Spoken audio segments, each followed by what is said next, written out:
I did not time that exactly right. I thought I had it perfect. Good evening, Internet. This is The Game, brought to you by Dungeon Studios, the worst-run podcast and live web show on the Internet. I am your host, Grom, the grumpiest of the old men, Merwin, joined with my host, as always, a man who said that any practice, even male practice, is good practice, Dr.Pletorius. Oh, greetings, everyone. Greetings and salutations. How are you doing this evening, Doc? It's been a little bit rough, but I'm going to hang in there for tonight's show. We had a fire alarm in our apartment building, so that was quite interesting. It's made for a long day, but I'm very excited with our guest D&D Blender tonight. All right. Well, I am happy to have him as well. The illustrious, the all-powerful DM, Tim. Say hello, Tim. How are we doing? We're good. For those of you that don't know, the rest of the show is just going to be Tim saying nice things about us, and we're just going to sit here and listen. as he affirms us, you're good enough, you're smart enough, and gosh darn it, more than two people listen to your web show. I love it. So, thank you for being with us, Tim, from D&D Blender. I think I've written it 3 different ways tonight.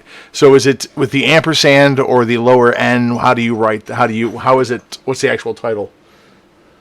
It kind of goes either way, really. It depends on what the website will allow me to type for the particular thing. Oh, well. Posting it in. Well, good to know that I didn't screw it up. The internet did. Thank the heavens. I thought it was my fault. We are good to go. If I can't put the ampersand in as part of the username, then it becomes Oh, no. Great. No, I like it. So, not only are you a YouTuber, a gamer, a beautiful voice, you happen to be one of the voice actors for Dungeon Studio, so we are super excited to use you to shamelessly plug our shit. Absolutely. So, as we always do, we give the guests the floor. We have you go through your nerd cred, your origin story as a gamer, but not before we do the aforementioned shameless plug. So let me get right into that. But we do have a part for you, I promise. So, everyone, thank you for joining us. Please remember, we are live on Monday nights with the occasional special Saturday or Sunday episode to accommodate a guest. We stream at 10 p.m. Eastern Standard Time and do our best to go for as long as we can. But you also can check out the game on our YouTube channel, along with a bunch of other content from Dungeon Studios, things like tabletop cinema, the game. I believe we're going to get the deception checks on there at some point in time, and the aforementioned, soon-to-be-released, we hope, Fables of the Forgotten. So, well, with that, Doc, where can they go to find our content?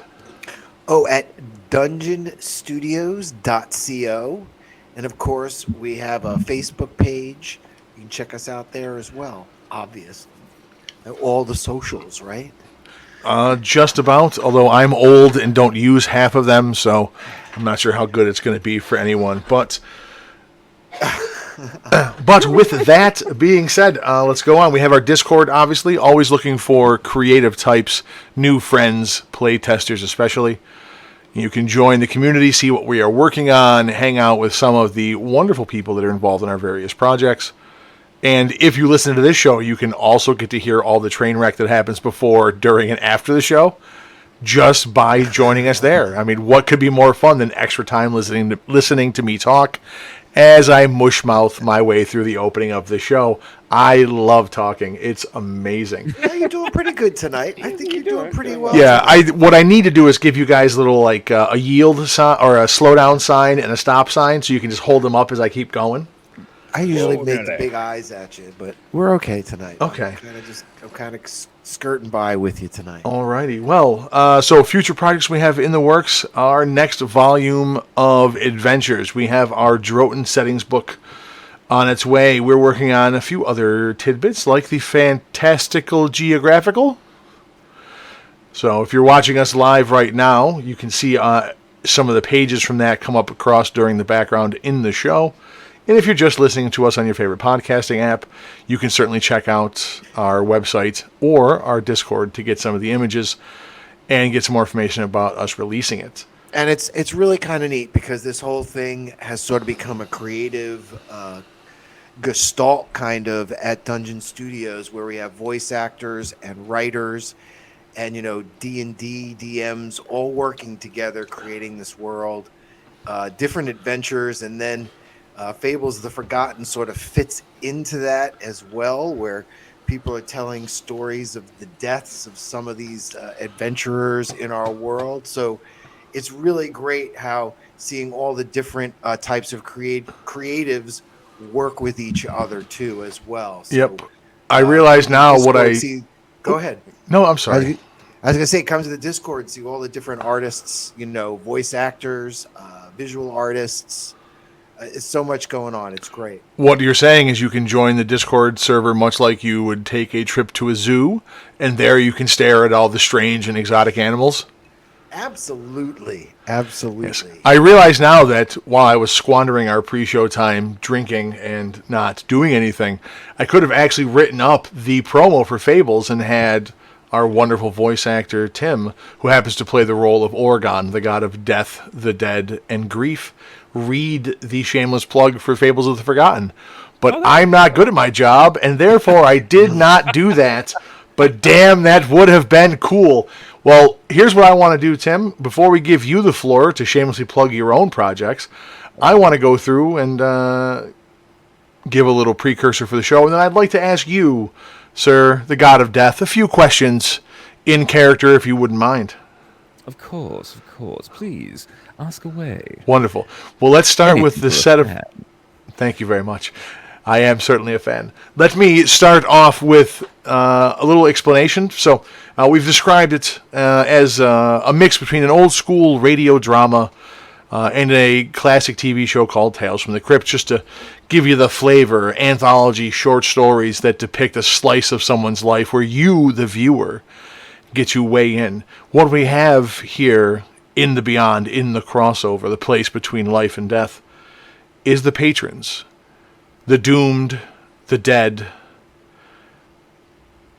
discussing perhaps their death, but also we have some that talk about their defining moment, the episode from their life that really was the deciding factor on whether they are given a blissful afterlife or we throw them to the cruel, painful, unyielding clutches of Oregon's wife, Aerith, the goddess of vengeance.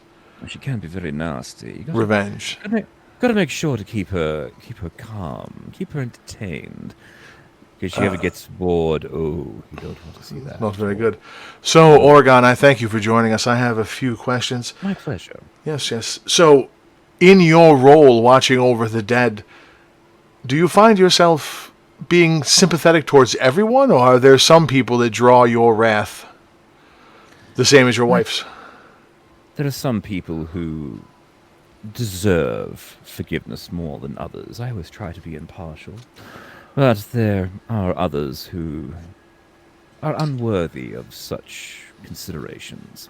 And that's where Aerith steps in. Yes, so I have to ask the question that's on everyone's minds. She sounds vile, evil, manipulative, cunning, and cruel. And you're such a nice guy. How did that pairing work out? Oh, it's been so long. I really couldn't recall. The eons have been very, very interesting, though. I think a pairing, opposites attracting, of course. When you find someone that just draws you to them, I think you found my sultry voice, part of my charm, but also just the complete antithesis of how she feels about most people, wanting to just punch them almost immediately. But if I can find a way to keep her entertained, then so much the better. Oh, well, that's very insightful. I had thought you might have been some sort of internet romance, but if it goes back eons, that predates the internet, so I guess that's not a possibility. Well, the internet on your world, perhaps. Fair point. One final question in closing. O great god of death, what can I, a mere mortal, do to avoid the wrath of your wife? Just live interestingly. She abhors boredom. If you do not keep her relatively entertained, then she will strike you down. Of course, if you don't have anything worthy of being struck down for, then by all means. But best thing is to keep it interesting, keep it light, and keep it fun. So evil is fine, but boring is unacceptable. I got you there. I think the message has been delivered. Thank you very much. I know you're very busy because people die every moment, Oh, especially in this business. So of course. I thank you for your time. Now, back to the mighty and powerful DM Tim, whose voice is only slightly less sexy than the God of Death. Let me turn it over to you. You have a lot of projects, things that you do, and whatnot. So we're going to give you a few minutes. Go ahead and give us your shameless plug for yourself. So, shameless plug, D&D Blender at YouTube as well as on Twitch. That is where you will find me. And for the most part, it's just, as the name suggests, it is a blend of all things D&D, all the things that interest me. So I run through as many of the different Dungeons and Dragons computer games that I can find, a lot of the old modules, a few of the newer modules. I've run 2 games that are currently being recorded. One game is being streamed every Friday. That'd be Thursday for the American viewers.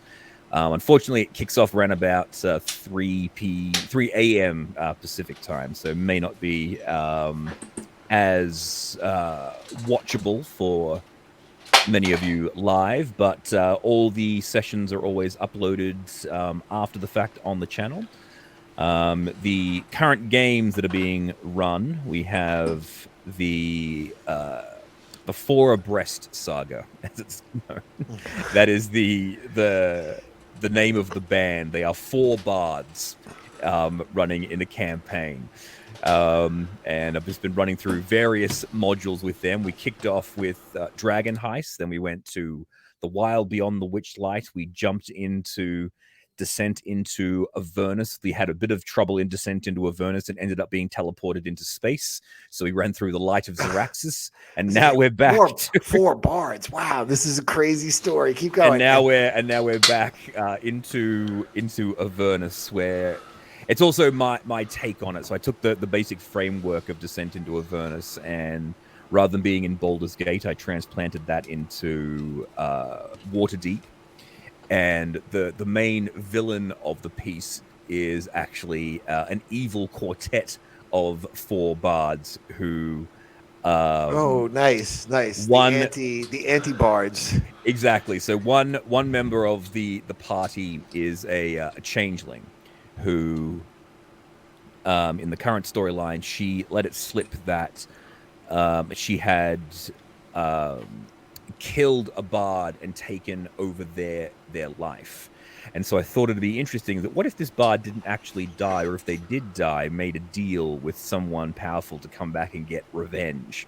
And so while the group was in the Feywild during the Wild Beyond the Witchlight, this bard formed a group of evil bards equal to them.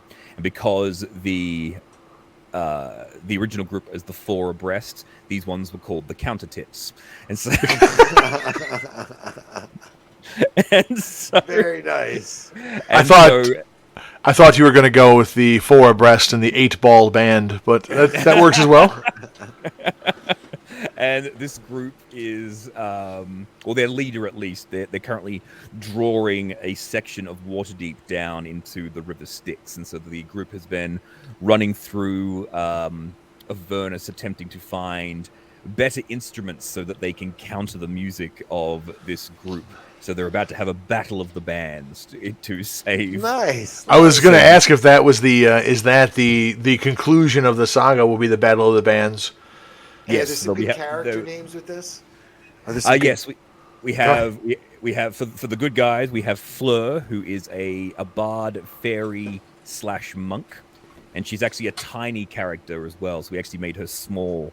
So that's actually been a really interesting challenge. Okay. She has a hybrid blink dog dire wolf called Chester, which is her pet that she found in the street, who is also now become her mount. We have Charmaine, who is a Southern Belle, who's also an orc, not a half orc, just an orc. And she recently upgraded to paladin status. She became a paladin of Prismere, so she's a bard paladin. We have Kegora, who is he's a death jester, like from Warhammer 40k, so like a harlequin. Okay. So he is a sword bard. And then we have Jackie, who is a bard of whispers, who is the changeling bard. And then on the bad guy side, we have a human called Jacqueline, which was the one that Jackie stole the personality of. We had Mr. Mime Bender, who is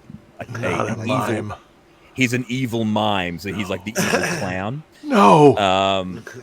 They had a very interesting battle with him in the most recent session, the session last week, because the group made it to his realm, and it was a realm where there was no sound, and so they couldn't use any verbal components to any spell. There was no talking whatsoever. So really made that fight an interesting fight for them. There is the Fly, who is actually a goblin who has developed a way to shrink like Ant-Man and the Wasp and has like a little flying rig, so he's like the fairy group. And then there is Charmaine, who is the Yep. The evil version of Charmaine. The backstory there is that the bodyguard to the group's tavern was Greg, and when Jacqueline showed up, she brainwashed him into thinking that he was Charmaine. That's why he's Charmaine, because he has a speech impediment and keeps on repeating the end of the last name. Oh, this is great. So that's the current storyline. So I think actually it'll maybe be this week or next week's session will actually be the final of that particular group, which will be good. Not the whole group actually. This particular storyline, I should say. They'll probably end up doing the Battle of the Bands. So you have a battle. Okay, so just throwing out some episode ideas for you. We have the Battle of the Bands. That's your Emmett Otter's Jug Band Christmas, so they go up against the River Bottom Band. And then clearly you have to have the Devil Went Down to Georgia episode where they get that fiddle made of gold. Yeah. I was actually speaking on that. Kegora actually has an instrument called the violence. It's a violin where the base of it is actually a mace of disruption, and the bow is a rapier, which belonged to a bard named Johnny who defended the land of Georgia from a There we go. So that's actually all right. I got one. How about with Rocket Raccoon finding Gideon's Bible? What? Can you do that? I don't get that. Beatles? Rocket Raccoon? Okay, I'm with you now. I thought Marvel when he said that. I'm like, wait a second. Exactly. I was in Marvel, the Guardians of the Marvel Galaxy. so ripped that from Beatles, and people so click Marvel immediately for that, and oh man, sorry, That's all right. it got Disneyfied. Yes. Then the other campaign that I'm running is it was Rick and Morty. We were doing the Rick and Morty Dungeon of Wickedness. Okay. And now this group is transferring over to a different series with the new heist book that's coming out in a couple of weeks' time. The golden something or other. Yeah, Keys to the Golden Vault. I believe it is. So they're going to be like a Suicide Squad group, just going on different heists and things like that. So that's what we're going to be doing with them. That sounds fun too. Wonderful. And otherwise, yeah, the other projects I've been working on, I'm currently running through the reviews of all of the previous Dungeons and Dragons movies. Because a lot of people don't realize there's actually 3 live-action Dungeons and Dragons. Oh, there are, in fact, 3. Yeah. Which is 2.5 too many. I was going to say, it's like Fantastic Four. How many movies are there that they're pretending there aren't? Yeah, well, there's the one that was never officially released, and then there was the two Tim Story ones, and then Fan Four Stick. So, yeah, the first one had just the right level of ridiculousness to be good. It was so bad it was good. in particular when they have to sneak out of town and they decide to become inconspicuous and put on the giant black cloaks that no one else is wearing. Right? That was the high water mark of the franchise. Wait. I did like the one, I don't remember which one it is, where they go to the Thieves Guild. And That's the first one. The head of the Thieves Guild is the guy from the Time Warp. Yes. Rocky that's Horror, right? one. That's my yeah. favorite part. Yeah. The first one, if they had taken the time to try to make an actual quality, serious fantasy movie, as opposed to some sort of tongue-in-cheek IP reference, they could have been a really good movie. So now, Tim, you're doing 3 reviews, a review of each one. Yes. So I've only got the first 2 DVDs. The third one, it hasn't shown up yet. Okay. I didn't realize how difficult it was to try and track down the third Dungeons and Dragons movie, because it's almost like it doesn't exist anywhere. There's only 2 copies of that DVD that I was able to find anywhere on the internet for purchase. One of them was on eBay, which I managed to snag, and the other one was from a local store here in Australia that was prohibitively expensive. They wanted like over $200 for it. Really? Yeah, no, it was nuts. I went, no. So I ordered I've ordered that one from the UK. It's still in transit, so hopefully it'll get here in time. I'm planning on having them all released in the weeks leading up to Honor Among Thieves. That was what. Very nice.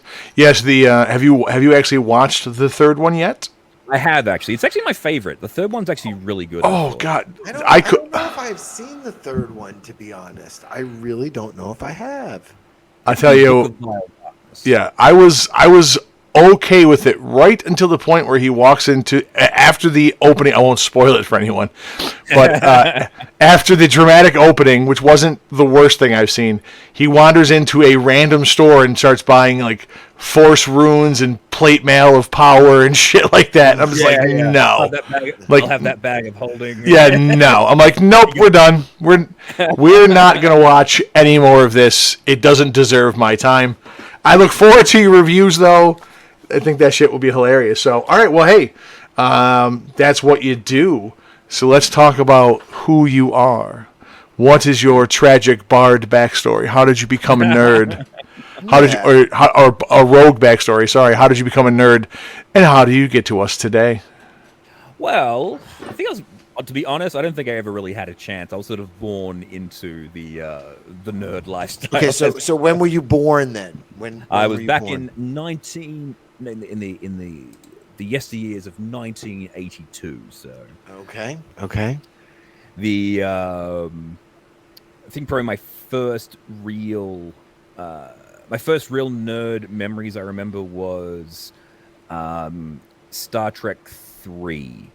When the Enterprise was being self-destructed. Oh yeah, that's a big one. Yeah, over the Genesis planet. All right, I just remember being at my cousin's place, and they all wanted to watch something different, but I wanted to watch Star Trek, and that memory's always sort of stuck with me. But I've been into nerd and geek things just forever. Big into Transformers when it first came out, of course. Still have most of my original toys that have been played with to absolute death. Now, do you have a Transformer voice? Just not to cut you off, but can you do? Yeah, that's a good question. Good question. Ooh, that's a good question. I can probably do a little bit of an Optimus Prime. I like it. Okay, nice. Yeah, you can't really beat Cullen for that. It's one guy. It's like that's nobody else can be that voice. Same thing with Kevin Conroy, right? Voice of Batman. Yes. Oh, actually, here we go. I got one. It's what's his name? I forgot his name now. Purple gun dude. Shockwave. Yeah. Yes. Hail, mighty Megatron! How may I serve you and your greatness? As you command. Oh no, they've come across the space bridge. Well done. I Well know the done. like it's there's the star so it's Starscream, Bumblebee, Optimus, and Megatron. Those four voices, like you instantly know, like oh yep, Yep. yep. It is true. I was not a fan, but I totally know those voices. That's funny you say that. They're Yep. definitely Sorry, pop not culture to derail worthy. you, but Ah, continue on. No, it's all no, good. he's totally doing his cred. Yeah, They're we can in discuss. there. Transformers are there now. One, I just have to say this: driving through Maryland, my wife and I decided to like cut west once. We can get off the highway, and someone has constructed a giant transformer out of farm equipment. Oh, It's very, very cool to see. Sorry. that's all good. Um, then, as I got older, getting into Star Trek: The Next Generation, I wasn't really into the original series. I didn't see that until much later in life.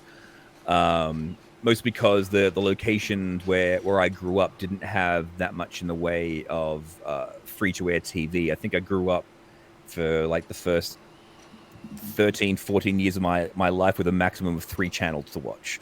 So I was very, very limited in the media that I could consume. It's pretty much Through that way where sci-fi was coming for me too. Now, um, you also, I know you said Trek. Were you watching Doctor Who yet Yes, in yes, Australia? So that yep, was Doctor Who. Yeah, that was because it was Star Trek was on at 11 p.m. at night on a school night. So I had to get my father to record that, and I'd get up early and watch that in the morning. And Doctor Who was similar. It was on at like 6 a.m. For most nights. And what who did you have? What who did you have at the time? My first Doctor was Tom Baker, of Yep, course, yep. the great. International Yep, marketing. Same and for me. Same for me. then oh, there was actually now that I think about it, that we did actually have Doctor Who on as I was growing up, but I wasn't really into it as much back then. But it was the Sylvester McCoy Doctor Who that was on at like Okay. 6 p.m. In the afternoon. So they were like my first introductions to Doctor Who.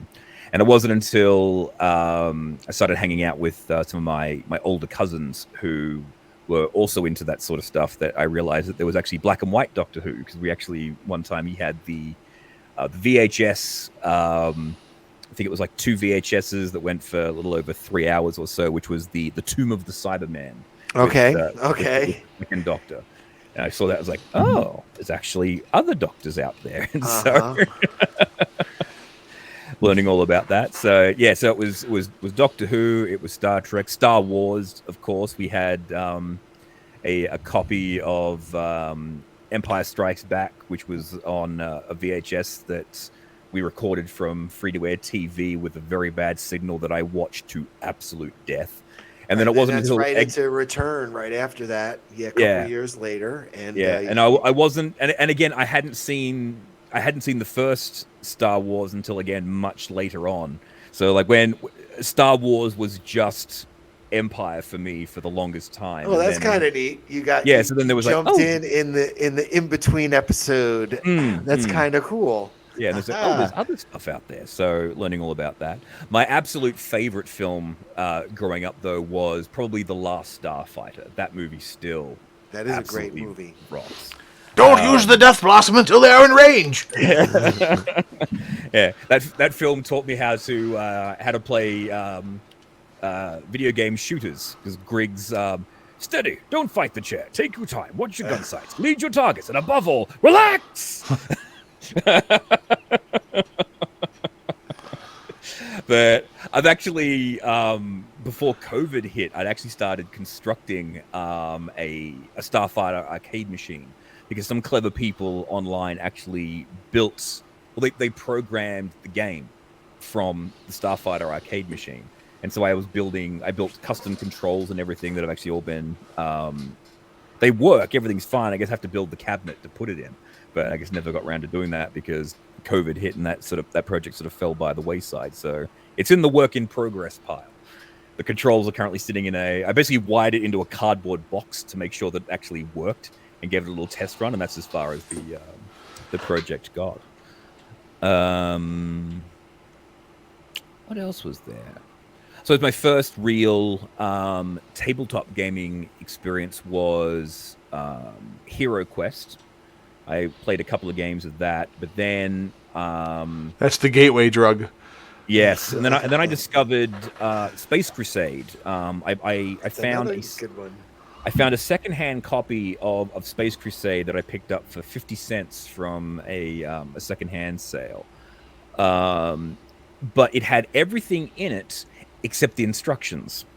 So it had the dice. So it had the basic rules on how to play the game, but it had none of the missions.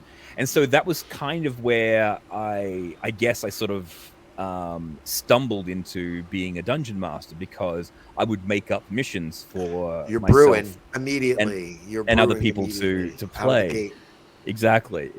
I'll never forget. Actually, there was a great session. It was like it was probably the last session I ran, now that I think about it, where the mission was they had to sneak into the base and steal one of the guns from the dreadnought, and then if they found the gun, they could fire it 3 times, but their movement was hard because the damn thing was so heavy, but it did like a massive amount of damage. And then the dreadnought was chasing them down the corridor, and then when they destroyed the dreadnought, the station was self-destructing, and so every like 6 or so turns, one of the tiles would get ripped off the station, and if you were near one of the airlocks, you'd get sucked out into space. So nice.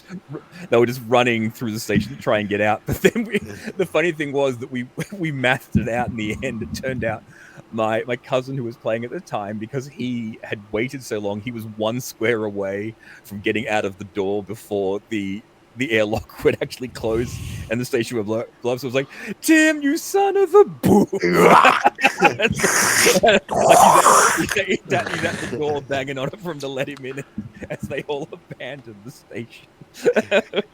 I like that. You're familiar with the Space Hulk, the video game? That has some of the best, worst voice acting ever. Like because somebody must clearly have told them that they need to be dramatic, and there's all these weird pauses. So it's like, Ezekiel, bolter is jammed. Like he freaks out, or like just something was like, it's like Jessica on Overwatch. You're like, Jesus God, I just left you behind in the corridor. Calm the fuck down. But those things stick with you. And then we, speaking of those games, man, there's a modern board game, and I'll find the name of it at some point. But it's an aliens game. It can't be called that, obviously, because of copyright. But you're on a ship, and all the characters have their own secret missions. So some serve the company, some are trying to escape, some are trying to kill the aliens, whatever. Xenomorph. No, it's not called that. So, but aliens start showing up, and once that happens, everything goes to hell in a handbasket. It's a great time. Yeah. But your airlock story made me think of that, because I had played a game where my mission was I had to kill like player 3, because that's what some of the missions are like. So it just so happened that I was in the control room, and my buddy Jamie, who has a long-running vendetta against me when it comes to gaming, he is my nemesis. He is the demon after all. But he just happened to go into a room with an airlock, and I was in the control room, and I'm like, oh, well, I probably shouldn't kill the heavy gunner guy because we got to kill aliens. But I mean, if I'm not going to push the button now, when am I going to push it? Out he goes. Nice. Yeah, the aliens killed us right after that, so it was a Pyrrhic victory, but I'll take it. Mm-hmm. All right, so we got your gateway story from the Hero Quest into the more advanced, and then how did you find yourself in the D&Ds? So I hadn't actually, I knew about Dungeons & Dragons, but I hadn't really gotten into it. It wasn't until 5th edition that I actually started playing. But what actually got me into it was Acquisitions Incorporated, the Penny Arcade series. So for the longest time, I'd actually played Warhammer 40K. That was my big thing. Before that, I was into the Star Trek customizable card game, which was actually a lot of fun. But then that sort of fell by the wayside. Unfortunately, they didn't go for as long as I would have liked. And then the second edition of that game came out. Yeah, I played that game as well. Awesome. So I've still got all my cards somewhere. They're all sitting in a box. But I would listen to the Acquisitions Incorporated series while I would paint.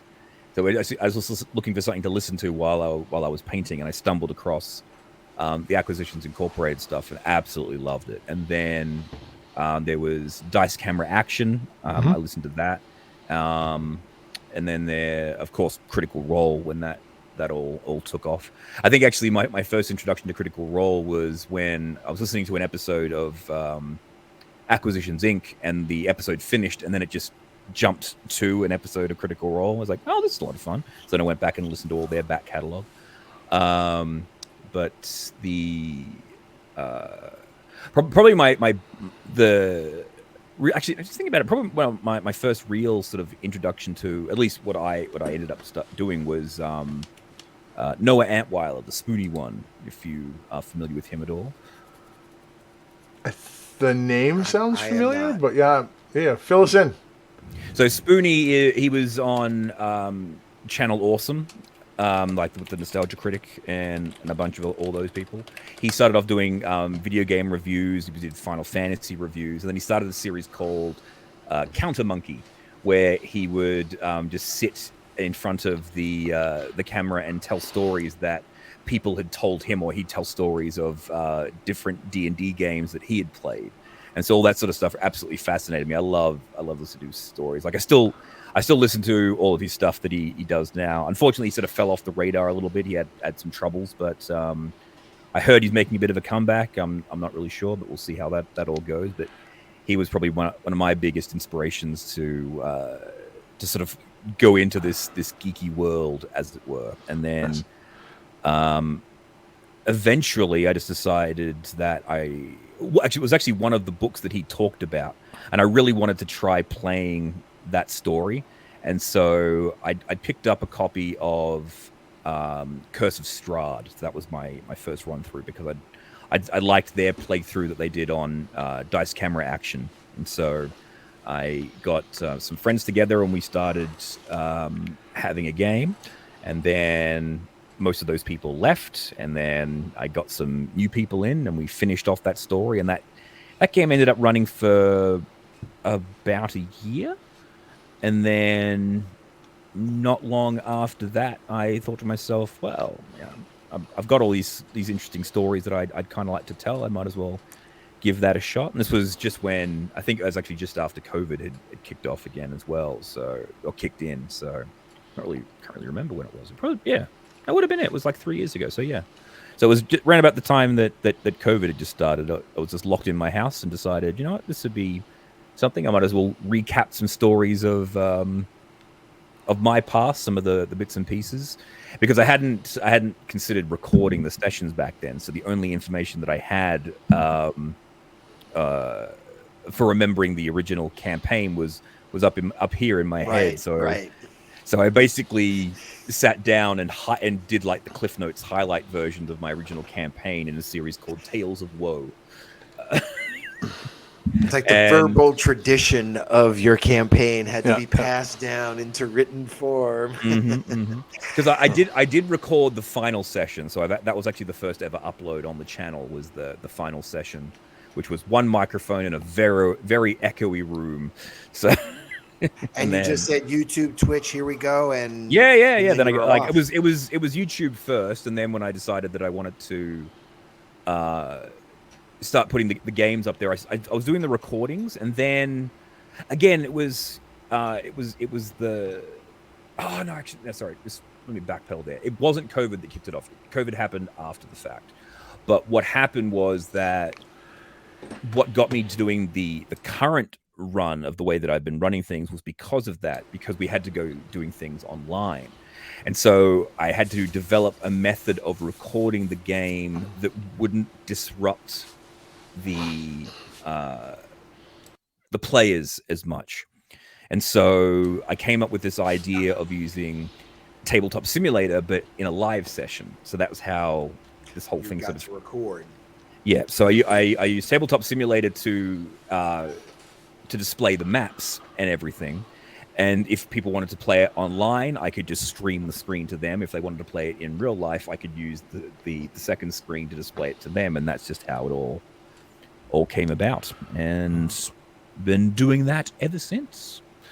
Just been running through all of those. And but then you started doing like modular reviews and everything. Do you have a Patreon? Like... I do. It had one person, and then they stopped. Okay, but it is Patreon D&D Blender. If anyone likes what I do, they can please give me money. It's like, oh, thanks, Mom. I appreciate it. No, I gotta play that. No, push that out there. You're good. No, I see like some of your module ones. People, you're like a big hit for some modules because there's nothing else out there. Some I actually noticed that. Yeah. That was actually one of the things that surprised me. How much people actually liked the Expedition to the Barrier Peaks review. That was actually one of the things that really sort of spun me out a little bit. Yeah, but, I like those because for me they're. Sorry, yeah, for me they're like a kind of a blast of the past. I'm like, oh, I remember these, back in the day, and it's cool. It's cool to listen to some of that stuff. So, all right, well, not to jump into the later topic, I'm going to cut you off there because I do definitely want to get into more about your choices that you've made about your streams and the what you're producing and whatnot, because there's obviously always some technical stuff that we like to discuss and things. So, with that. Let's move on, and we'll circle back to that at the end of the show. But now it's time for my favorite section. It's the shit that I forgot. So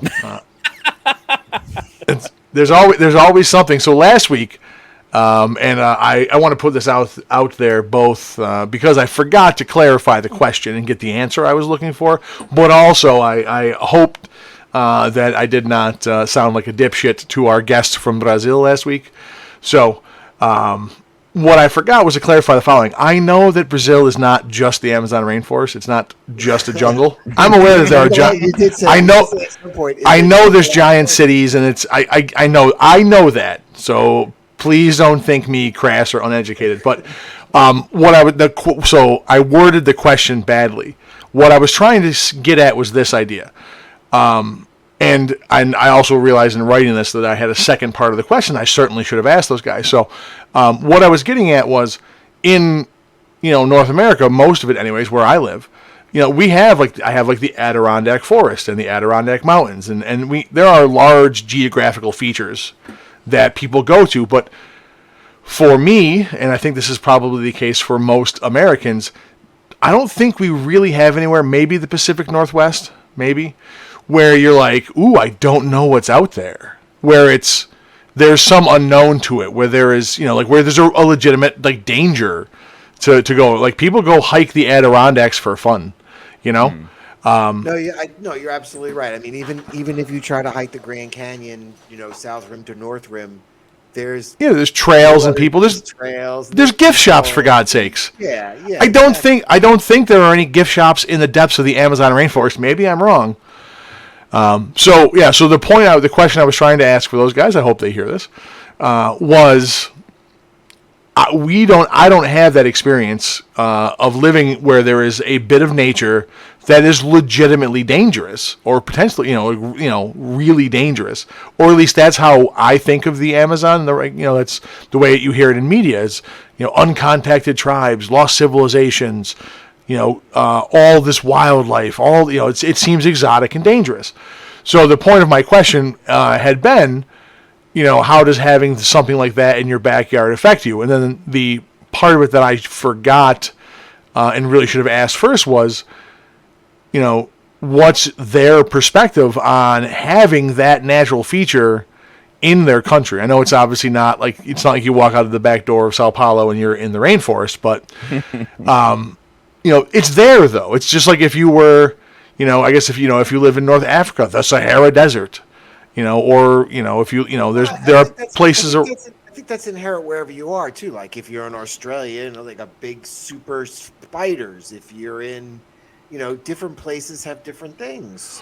Right, but what I'm saying is there are some like again, like if you're in Europe, you go out your backyard and you can go to Stonehenge and you can go to castles and you're immersed in that.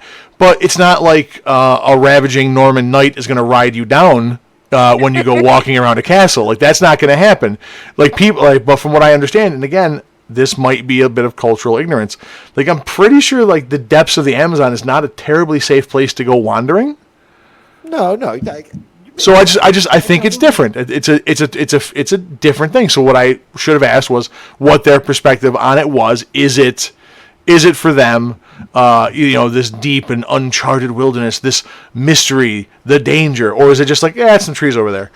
I think that thing that's interesting is what they were talking about when I asked them about their folklore and how deep their folklore was about some of the creatures that are right there in the rain. Like they were talking about the dolphins and bam, rapey pink dolphins. Yep, that's a great one. Right.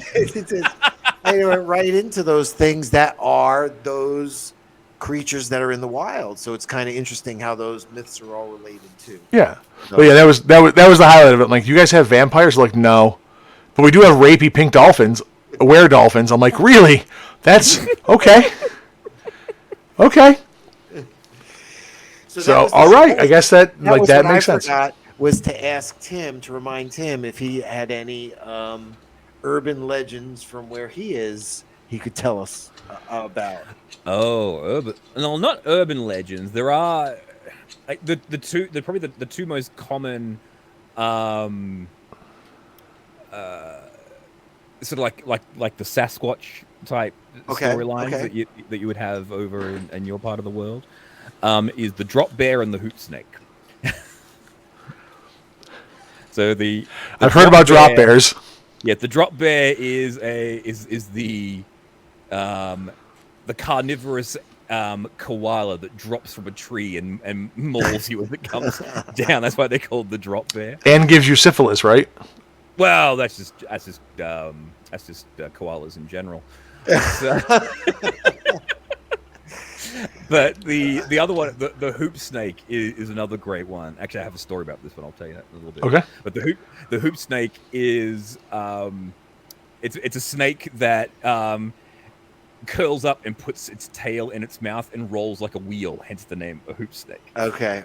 And like, everyone says, they're the most dangerous predator in the world. They can go over 60 kilometers an hour. They'll run you down, and their bite is deadly in like 10 seconds. If you ever see a hoop snake, all you can do is run, because that's all you've got left in your life. And just don't be the slowest one in the group. So that's the. And so a mate of mine told me this story where he was in the Army Reserve, and they had a group of Americans over that were doing maneuvers with them, and they told them about the drop bears and the hoop snakes, and they go, yeah, whatever. And he found a brown snake dead on the ground. He took it over to he took it over to one of the medic guys and got him to stitch the tail into the mouth. Well, no, he just did that, and they just stuck it in they stuck it in the rim of a tire and let it bake in the sun, so it actually got like rock hard. And then they waited for them to be walking across the the quad or whatever it was, and he shouts out, "Hoop snake!" and he rolled the thing across the yard, and they just bolted in every direction. I just feel like a meme in there somewhere. I feel like I want to design a hoop snake now. It's just so funny. That shit's hilarious. The joke ceased to be funny though when they started hearing over their radios. It goes, man on the range, man on the range. The guy had freaked out so hard he ran across the live fire artillery range and was still running. They had to chase him and tackle him to the ground. He was so freaked out. Oh my god. They got into a little bit of trouble. Is amazing. I love a good prank. That should be some of my stories I share. I like the a good prank. That's freaking great. I'd heard of the drop bears. I had never heard of the hoop snake. Now I'm gonna have to Yeah, so those incorporate are like that. two urban legends or not urban. So in back-to-back weeks, we got rapey pink were-dolphins and hoop snakes. That's, I mean, these are the highlights of our episodes. Hey, so but no, that's pretty good. So yeah, so to wrap up my point, I do know the Amazon's not in everyone's backyard, and I should have asked what their impressions of it were before I asked the follow-up that question. Hoop snakes may come out and get you. Right now I know. Yeah, see, now I know. All right, well, hey, let's move on to the week in gaming. So.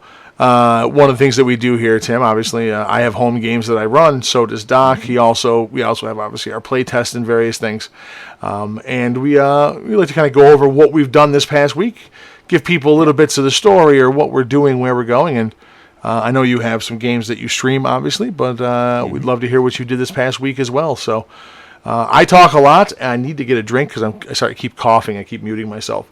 So why don't we have Doc start? And then you can follow it up, Tim, and I should be back long before Doc is finished talking. I'll be right back. All right, so I'm glad I'm starting up. So, Tim, you were talking about Castle Ravenloft. You talked about Ravenloft, and I have a group in Castle Ravenloft, and I had stopped them. They had just entered the Heart Chamber. You got to roll the initiative, and they got to go up the stairs and everything. So, that turned into an all-night saga, and it was just awesome. People falling, getting hurt.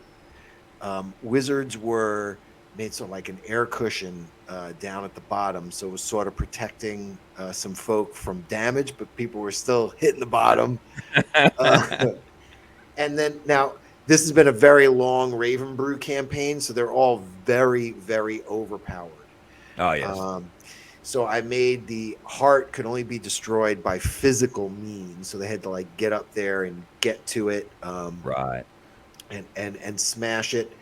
And then we do have a sharpshooting halfling ranger, Vestani, who is very bitter because the coffin had his name on it, and this lots of good stuff going on with him. Yeah. He took the final blows at the Crystal Heart and shattered it. But this was the best part: it was Thursday night and D&D Beyond crashed after he had shattered the Crystal Heart. So it was very, very funny that all that went down. And then we just hung out, and we were laughing and stuff. But then we got back together, and this was two parties that had come together. Oh yeah, and also when they arrived in Barovia, there were also two characters that had been resurrected.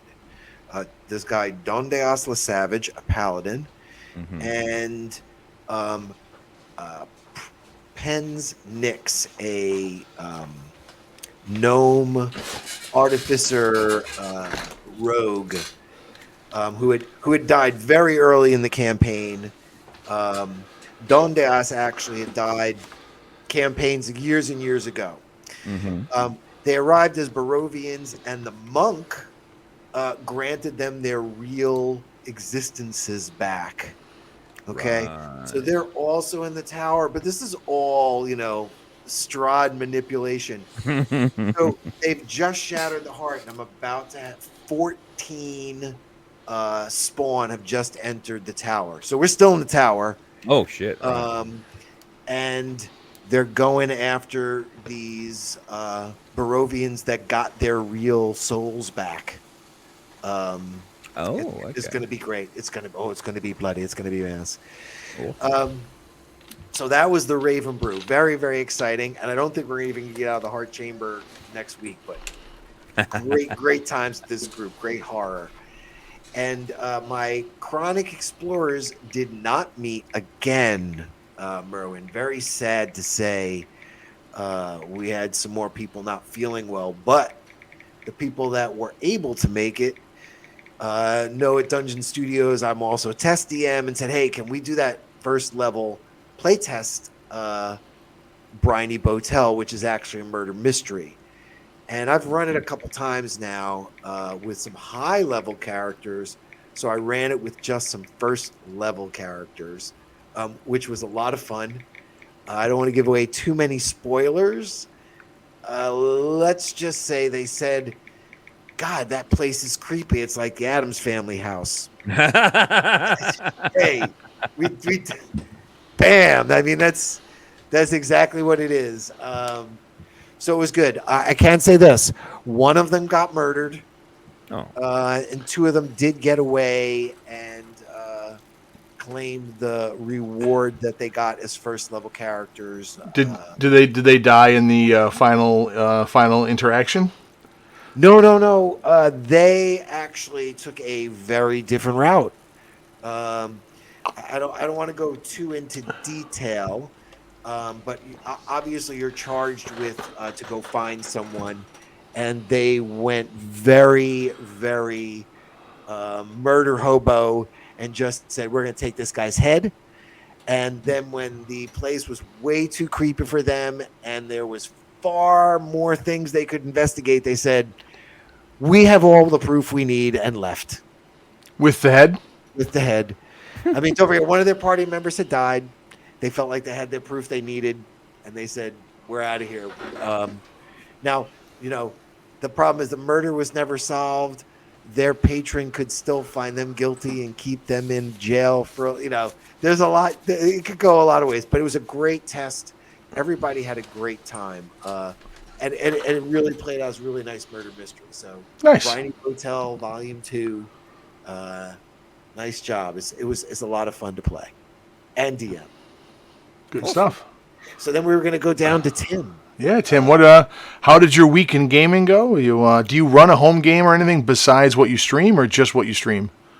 there is one that I haven't been streaming. Actually, one of the other members of Dungeon Studios, Mercury, the voice of Aerith, has recently joined that one. Oh, wonderful.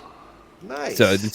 So this was a friend of mine from a previous campaign that I played in. I played in an Icewind Dale campaign, and when that one came to an end, the Dungeon Master and I had differences during the campaign, and so did not invite me back, which I was fine with. I understood that not every player and every DM will mesh in certain situations. That's a story you're going to have to tell later, by the way. Yeah, That's fun. I can tell you. Yeah.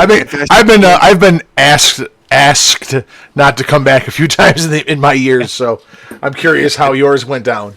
The other players were more than happy to keep playing, and one of the players, Telly, is very obsessed with like Alice in Wonderland and the Feywild and things like that, and so I've been running a Wild Beyond the Witchlight campaign for them, and the last couple of sessions of that have actually been really funny because I decided to run it a little bit differently than what I did when I ran it the first time with the 4 abreast, by putting the group into when you first arrive at the Feywild, you just arrive at like a random encounter or like on the top of a bridge. But I thought it would be interesting to actually put them literally at the final boss fight the moment they get there. So they're at like the final castle. So they find out what's going on and then realize, well, we can't go forward. We've got to go further into the Feywild. Sort of like almost like Legend of Zelda Breath of the Wild. So you can go to the final castle and try and defeat Ganon immediately if you want to. Not advisable, but it can be done. So I've sort of done that with this group. But it was funny because they weren't getting the hint, as all players, when they're here, they want to solve the mystery. They don't want to go to the next location. And so, because we're playing it on Tabletop Simulator, I literally built a set of train tracks leading away and put a train on it, and wrote plot train on it. See if they say, the plot is this way, choo-choo! Oh, that's great. As I said, it's great. Everybody can laugh too. That's great. Yeah, so they eventually got on the plot train last session, and so the story's now progressing as it was designed to. But that was a lot of fun. Just like, come on, everyone, choo choo, get on the train. Oh god, that happened. I wasn't in the game. It was one of the extended group that we have. and the players refused to follow the plot. So it started out with there being, mist and rain and, featureless kind of terrain when they went the wrong way, which eventually ended up being like the endless fog. And then finally they just came to a section where it said, "Not built yet, go away." I'm like, Tom really did that? They're like, yeah, he fucking did. He's like, you can't go any further this way. I'm done with this shit. You're going back to do what I did for the game. So they had to go back. And I'm like, that's fucking hilarious. Yeah, I think I've seen a meme like that with a construction sign. Yep. And it says, DM preparation ends here. Yep. It was actually because I've been doing a lot of run-throughs of Baldur's Gate 3, the early access of that. Yeah. And when they first released the early access, when you got to the end of the content, it literally showed like a video, and then it cut to the developers dressed in orc costumes actually putting together the next section and turning around and saying, "Oh, you can't come any further. I'm sorry." And it's hilarious. And they give you a little tour of the studio to show you what they're doing. But I thought that was brilliant. I thought that was so well done. Wonderful. I'm also playing in a game with my son at the local game store. They have Saturday nights D&D. So how old, if I may ask? He is 11. Wonderful. So he is. So he and I are both artificers. I am a gnome artificer called Terrence with an Eye. Who you love the gnomes, don't you, Merwin? Oh, you shut up! I hate gnomes with a fucking passion. And he has created a warforge called the Flame Bot, and that's the character that my son plays. So we get to do little interactions and things like that. But it was great in the last session because he took Disguise Self because he wanted to like project something over the top of his visage, because he's an 8-foot tall iron automaton who just stomps everywhere. We had a lot of interactions that he doesn't bend down when he goes through doors, so I'm constantly having to repair door frames whenever he walks crack doorways into public establishments. And so we're camping for the night, and we hear a bunch of hobgoblins coming, and because he's seen them, he disguises himself as a hobgoblin, and the hobgoblins show up, and the DM goes, "So, have you already claimed these ones?" And he turns around, looks at us, and goes, "No." And he goes, "So, can we have them?" "No." I just like that as an idea that an automaton doesn't really get what the questions are that he's just responding logically. So, to that whole thing there. So, it's a very data play. Yeah. Right? Takes things That's very, a nice very, way to very, play it. very, That's very cool. logically. So he's having a lot of fun with that. And that was a holdover from a Halloween one shot we did a few years back. It's other than that, we're just getting ready for the new Bad Guys series, the one where they're going to be doing the heists. I got very fortunate because the release of that D&D Beyond preview, that was was it Prisoner 13, where you break into Revel's End, the prison from Icewind Dale.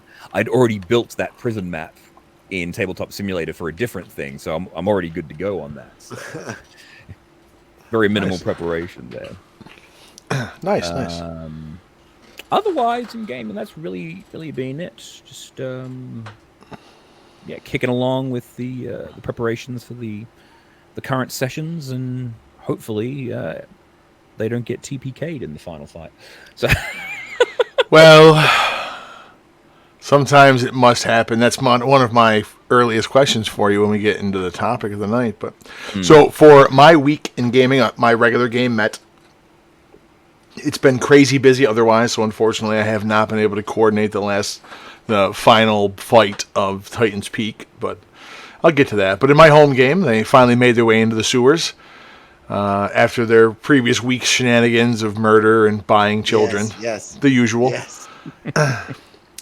And turning this poor boy they acquired into a thief. It's been a touching story, adopted father and all. Just the old stories, like your Kind of like parents used to tell. Star-Lord. It's kind of like Star-Lord. Right? Yeah, I think it's going to be a lot more like Anakin Skywalker the way it's going. So I'm looking forward to that, though. Everyone has already decided that Boy is going to be the final boss of the campaign. I don't know how it's going to work out yet. But nice. yeah, we're already on that. But into the sewers they went. They soundly thrashed the takers, the group of thieves who've been buying bodies for nefarious reasons around the city. And I'm pleased to say my newest player has come out of his shell. He's interactive. He has ideas, and I've already traumatized him enough that he knows better than to do things like run down the dark alley and chase someone by himself. So my boy's all grown up. But a good time was had, and we ended on a nice cliffhanger. In the event that any of them listen to this, I won't spoil what's going on because that's going to be the start of next session. But they encounter a weeping woman in a ragged, looks like a wedding gown, cut up and bloody, making her way through the muck of the sewer trying to find her ring. And they come around, they hear this, and they go, "Oh, you're not getting us." They get all clever on me, right? So they creep up, they look around. I'm like, yeah, you can see her. She's kneeling down. You see when she splashes her hands into the water moves and whatnot. And they go, oh, well, she's touching things? Well, that means she's physical. She's not like a ghost or anything. I'm like, that would be correct if I wasn't an evil person and had the... What they see first is the, I believe it's the, I think, phantasmal image. It's the final moments of her mortal life. So it's just on a loop. So it looks like she's splashing the water, but it's actually just the replay of the moments before her death. But they don't know that.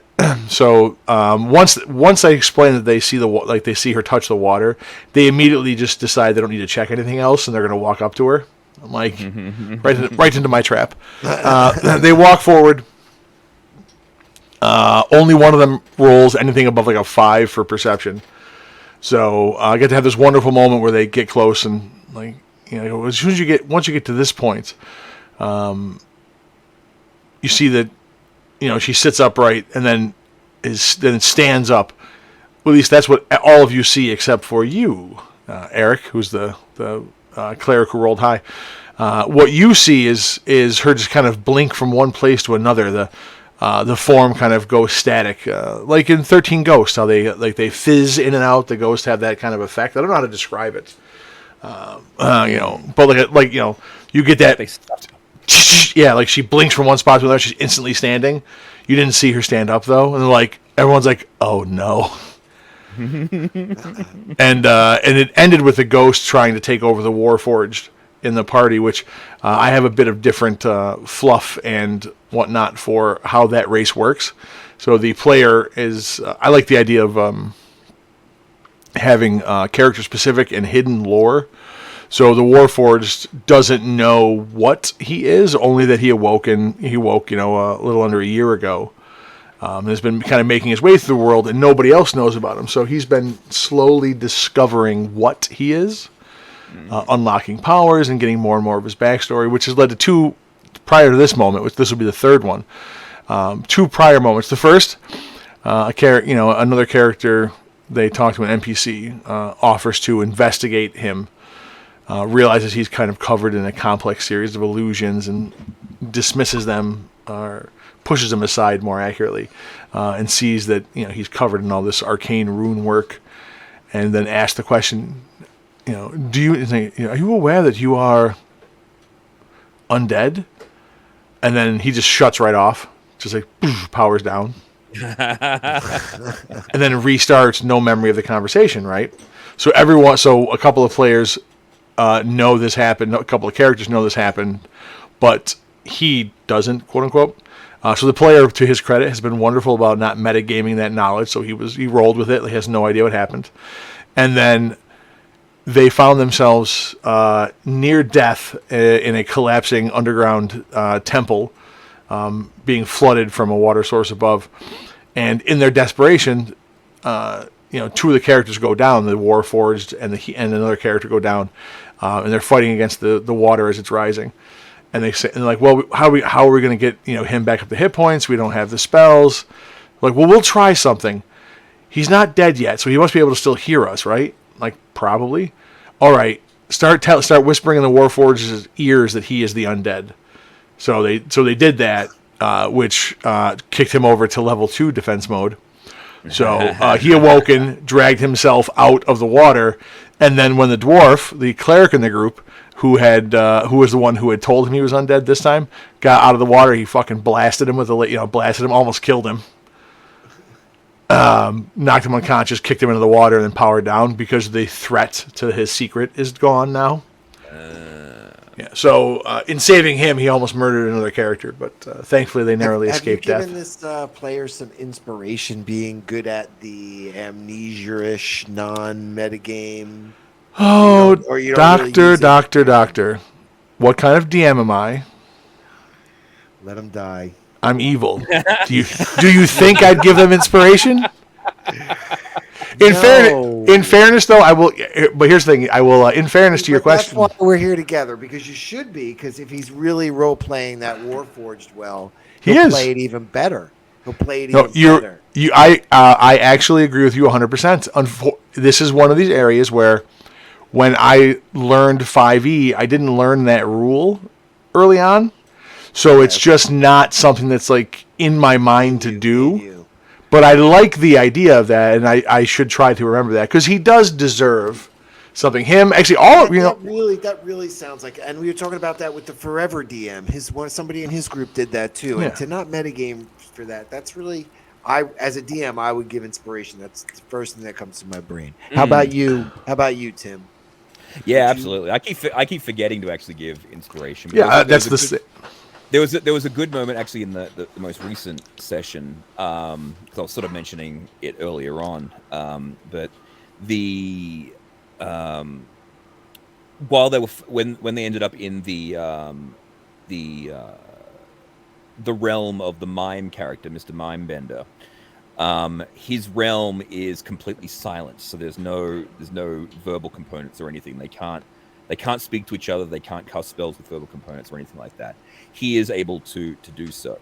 But the other thing that had been going on was that earlier on they'd found out in the city that they're trying to rescue that 8 children had gone missing. And they didn't know where these kids were. And when they got to the fun house, they were finding adults that were saying that they were 8 years old.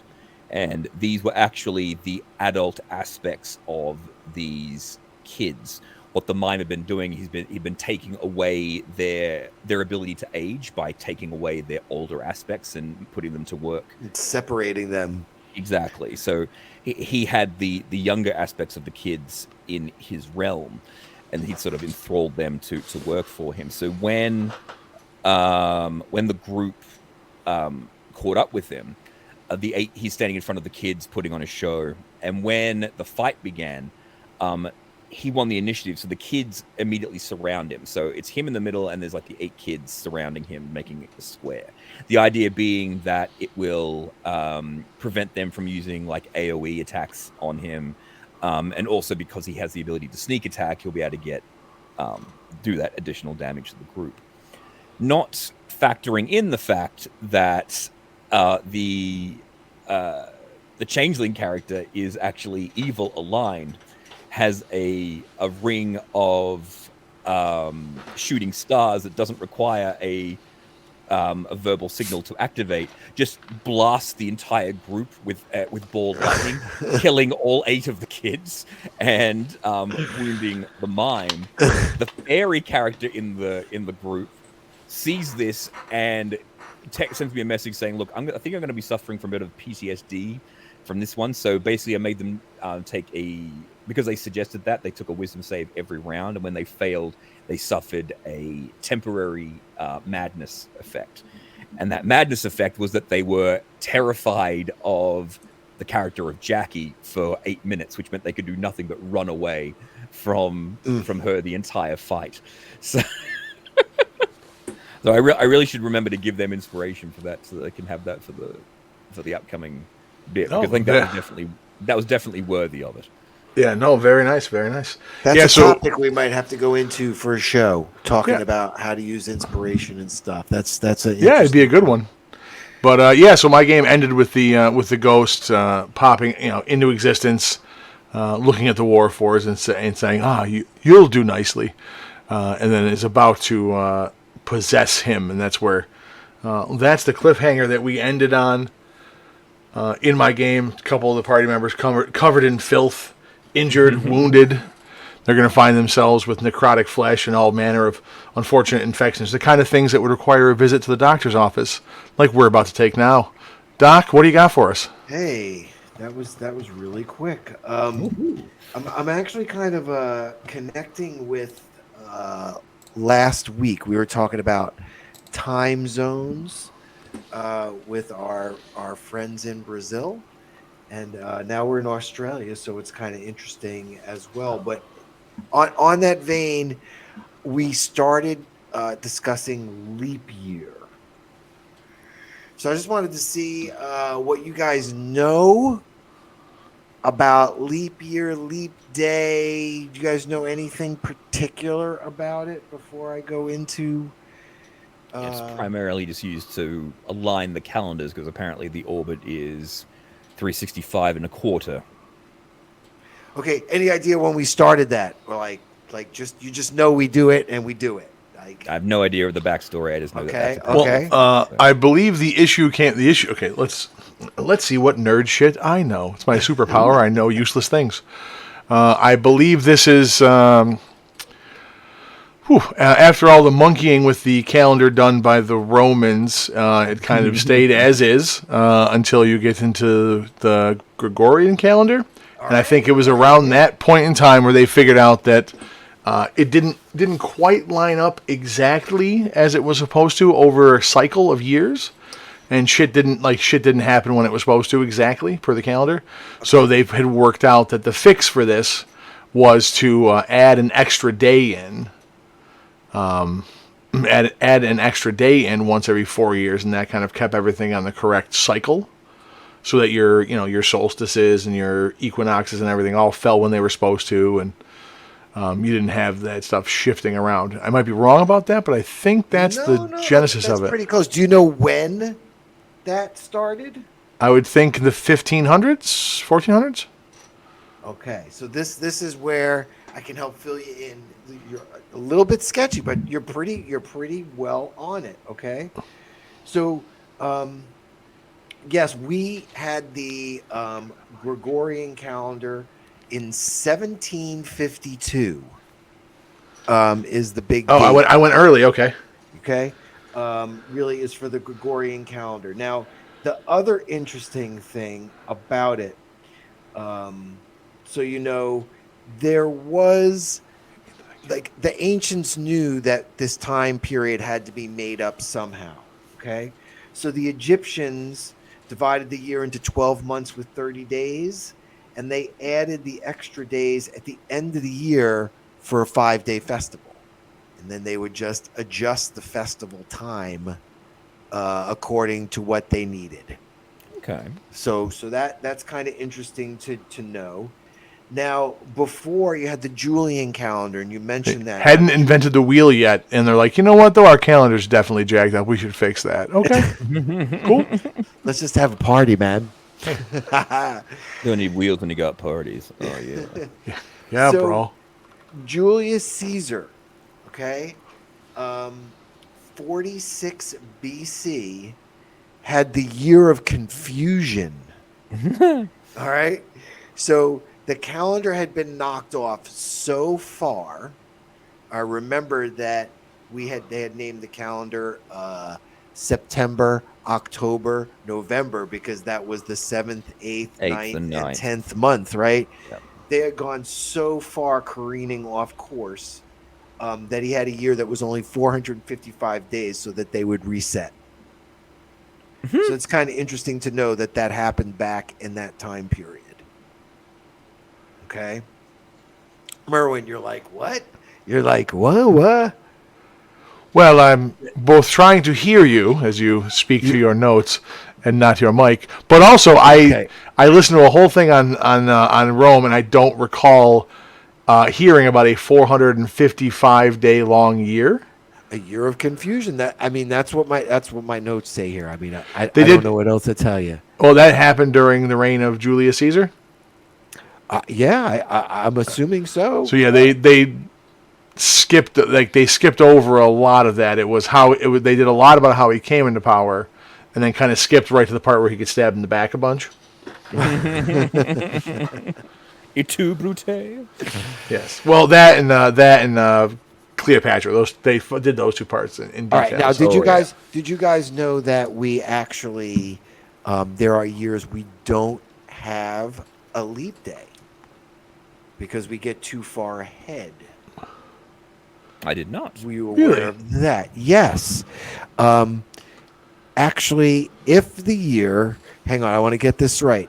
If the year is divisible by 100 and not divisible by 400. So in the year 1700, 1800, 1900, they did not have leap year, a leap day. Huh. But they did have one in 2000 because it's that's divisible by 400. Yeah. So it's very interesting, and there was also a mathematical reset during the Julian calendar as well. The math was a little bit off as well. Now I'm going to totally blow your minds.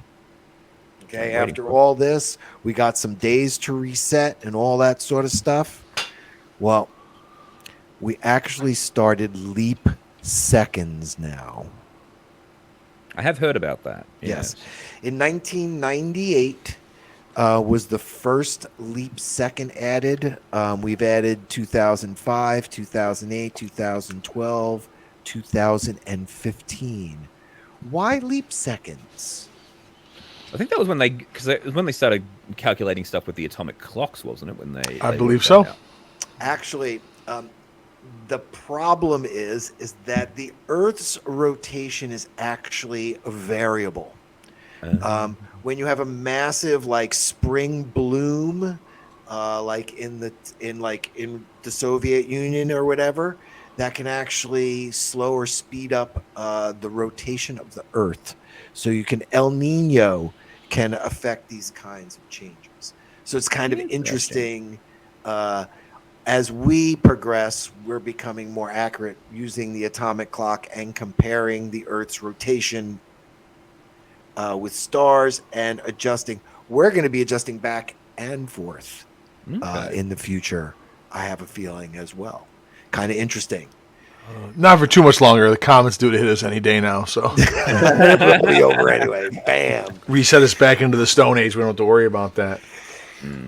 So then I was thinking about game. How does this get into your game, right? And the one thing that really stands out in my mind, I remember spell jamming back in the day, was variable size planets or donut planets, where there are all sorts of different kinds of gravity effects or time, speed, dilation effects. We live at this one that has micro changes, but what about when there's fast changes and things like that? Could be a lot of fun in an adventure to kind of throw in there. You could play the game in turbo mode, where on the leap day, an hour is only like 15 minutes. And you have some crazy event like where the party's getting a long rest in 15 minutes. and then able to keep running through ridiculous levels of things just over and over again. They could also play into a very like you'd almost make that like a plot event. Like once every so and so years, this planet goes into a state of flux where like physics doesn't make a great deal of sense. Like so, on this particular day, everyone who casts magic has to roll on the wild magic table or something like that. The Day of Madness. Yeah. Madness. Something like that, exactly. And if you do have a stable game, that uses time, which a lot of games don't. But you could plan for these sorts of things, kind of like the Mayan, like the long count, and then have some event that happens in the game world on a certain but yet variable timetable of in-game time, and the players can track that, and then it gives them access to a place once every however long in the game, in game years, and then they get a crack at it, and they have to wait X number of game years before it comes up again. And they probably could make some really interesting scenarios trying to get to get to the correct place at the correct time to have access, and if you're not there specifically when you need to be, even being off by a few seconds, you can't get in for that cycle. The one of the DMs that I used to play under, one of the games that he actually runs was actually in a time loop. Oh, okay. So the first session was like it was in a school that was sort of stuck in a bubble that was in a time loop. And so the end of the session always ends with the BBEG showing up and killing them, and then they all die and they reset back to the beginning of the day. They have all the knowledge that they had from the previous run through, but now they're going to try and do it again and do it better. Yeah, So I keep wanting to do something like this in my Raven Brew for the train in Eberron, where the train explodes, and I thought that would be a really cool time loop one to have your characters stuck on the train over and over again. The train getting destroyed, and then going back and trying to solve it before again. There's actually a movie where that is the exact premise of it. Yeah. Yeah, what was it? Not Construct. Don't ask me the hard questions. Well, I like that they did that in the new Enterprise. I think they had Mud came on. Oh yeah, that was one of the ship. shorts. Yeah, And yeah. He did a time. He had some kind of time reset bomb, so he could get something Source off Code, the that's ship. the name of that movie. What is it? Time Source reset. Code, I guess. Source code. Yes. Yep. I just typed in Sorry, I train leaned back. time loop. So train time loop movie. That's Yep. the name. Yeah, which is actually that's pretty good. It's actually a pretty good flick. Yeah. All right, DMs, go check that one out. What I was thinking of when you were talking about that is the Doctor Who episode where he is trapped inside the castle, and you find out it's actually it's actually the Time Lord penance device, and then yeah. it takes him 2.5 billion years Actually, to punch through the crystal. I was going to also go to the Doctor Who, the one with the robots of death, where there would be robots on the train, sort of the Mr. Robotos from Eberron. So you sort of have that anonymity as well, too. Oh yeah. All the clones running around as well. I liked. Sorry, I've lost my train of thought. Never mind. But I liked it. So. Thinking about trains. I was going to say, was it trains? The train of thought just trains? went- Doctor lost Who my went trains. all over the place there for a while, so careening stupid. off the rails. No, I've totally lost it. It was good though. I'll come back to it. All right. Well, while you think about it, I just want to take this moment to thank the ones of people on the internet listening to us, and however many listen to us on your favorite podcasting app. We thank you for being here. Please remember to like, share, and subscribe. Check out the website, dungeonstudios.co. Help support the studio, our show, and our content. You can check out our online magazine, the Enron Chronicle. You can check out some of our other products we have for sale: modules, docs, book of map monsters, and of course, all of our upcoming projects that we are pimping out on the show whenever we get a chance to do so. So, check us out again, YouTube, Facebook, everywhere you get your podcast, and tell a friend. Thank you very much. So, boys, let's get into our primary topic of the evening as we wind our way towards our break in the show. Actually, me and Doc have two different ones to kind of throw at you there, DM Tim. Ooh. So I'm going to start with mine because, well, I talk the most anyways. I was thinking, so you do one of your series. One is the one... Hello, good morning. I have not had my coffee sure you yet. Want me to go first? You sure? Are you sure? Okay. It's going to be... It'll all work out in the end. We haven't fallen off the internet. The government hasn't come for us yet. Did you roll a 1 over there? We're good to go. Yeah, I had that happen. Thank you very much.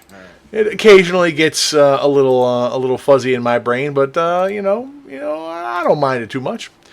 What I was going to say before everything stopped working was one of your series and on your YouTube is doing the reviews of not Keep on the Borderlands, Jesus God, the Barrier Peaks, right?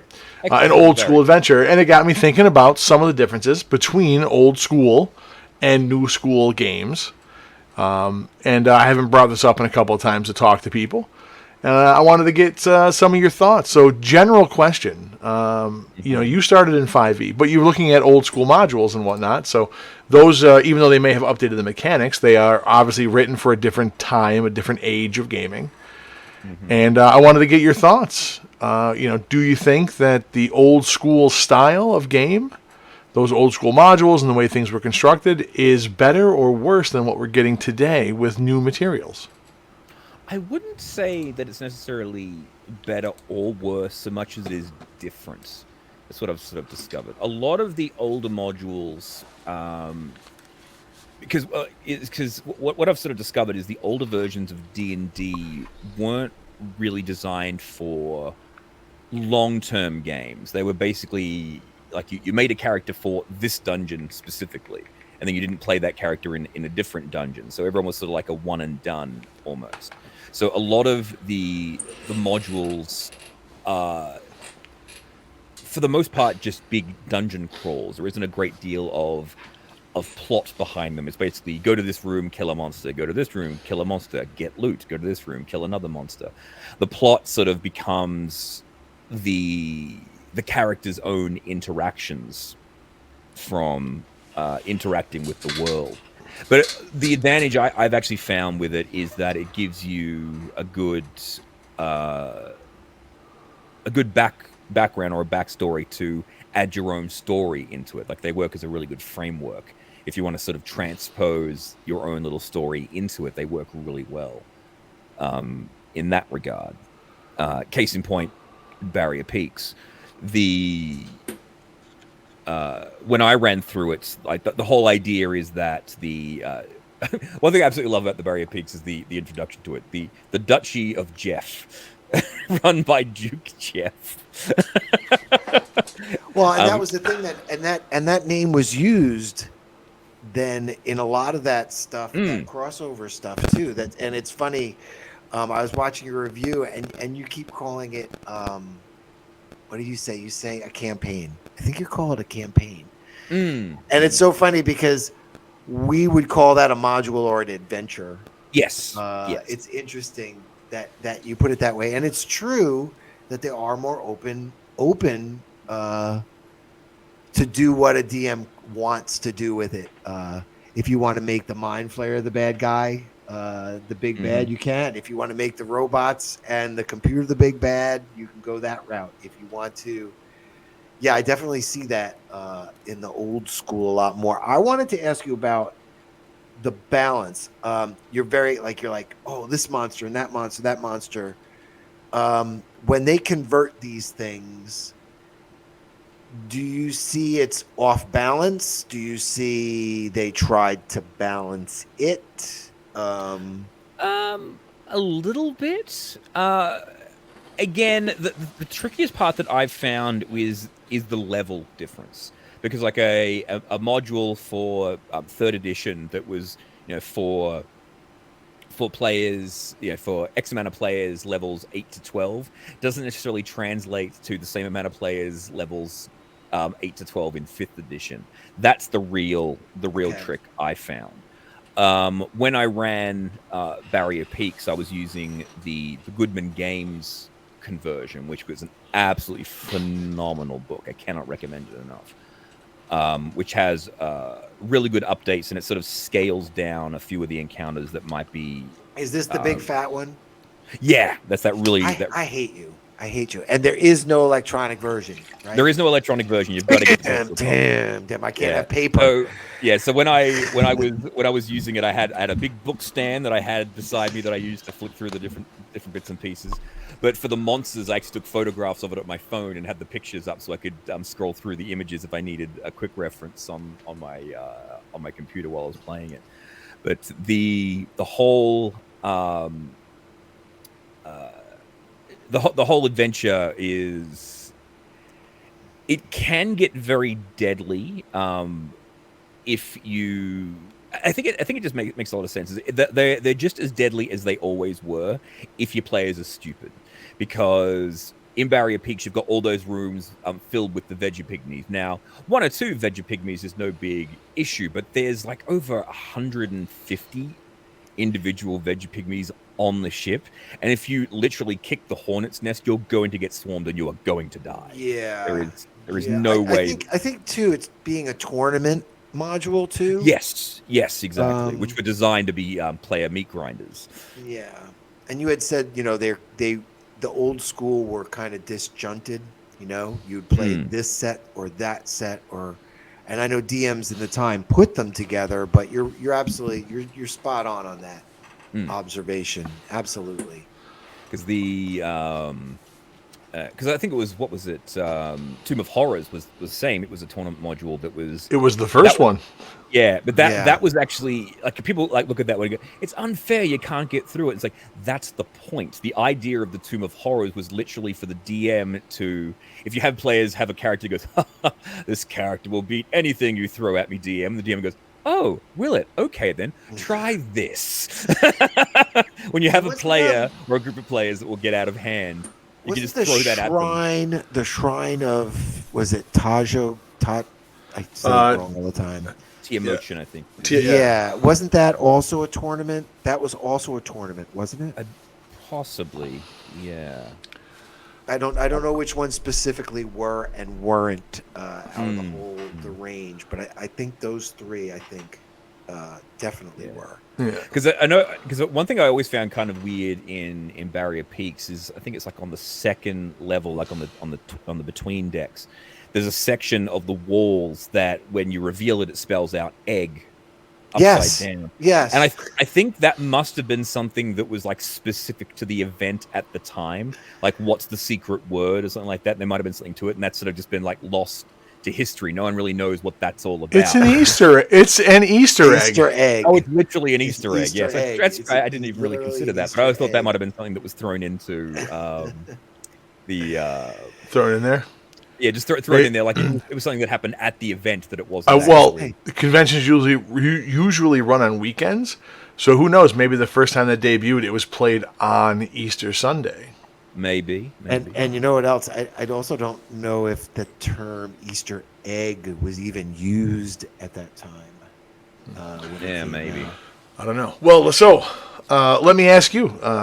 You mentioned how deadly that module can be, and obviously you got a bunch of games you've run, and I'm curious. Well, I'll ask the question.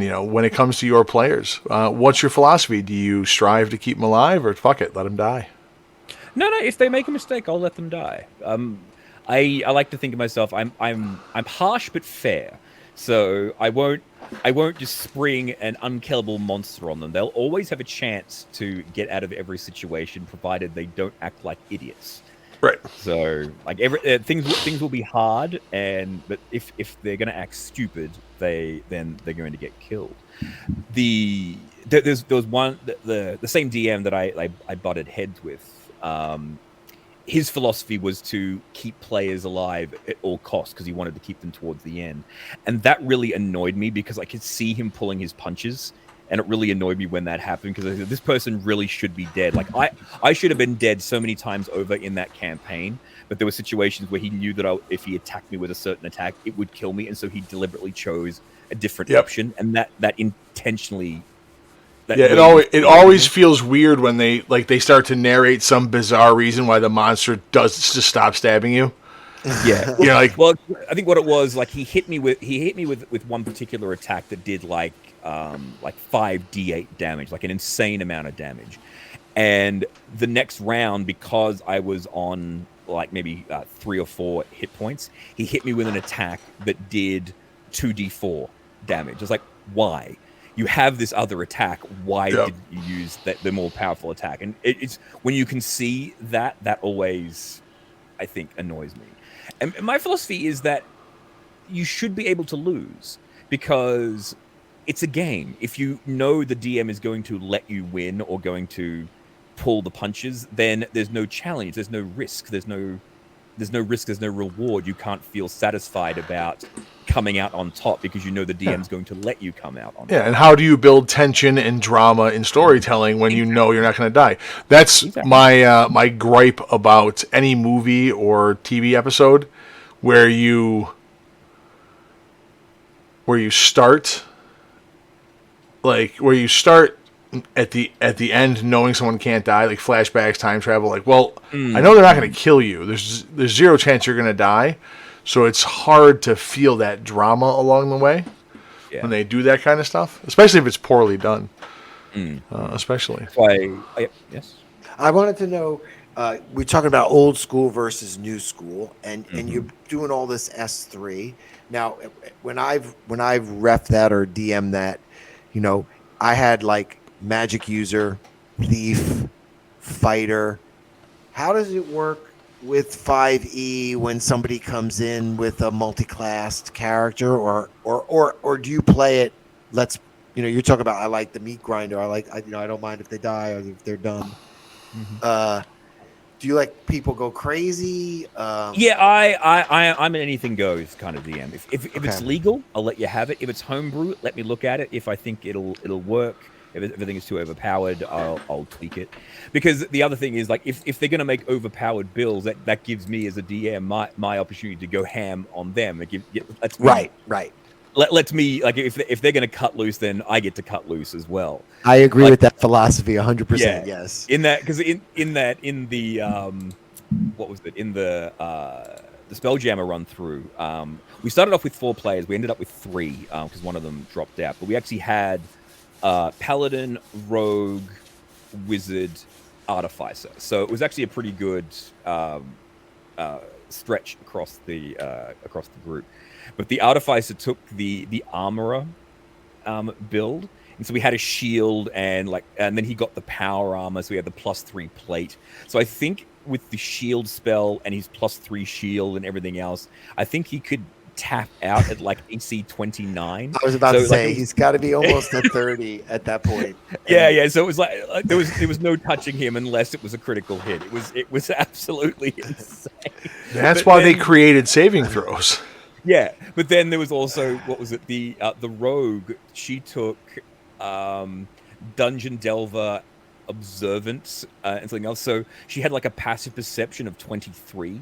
So there was like nothing. So it was literally, I walk into the room. What do my elf eyes see? So she just saw everything, which a lot of people would think that's really, really frustrating. But I actually really enjoyed it because she didn't miss anything. So if there were like little clues and things like that I really wanted them to find, I didn't have to worry about her not finding them because she always found them.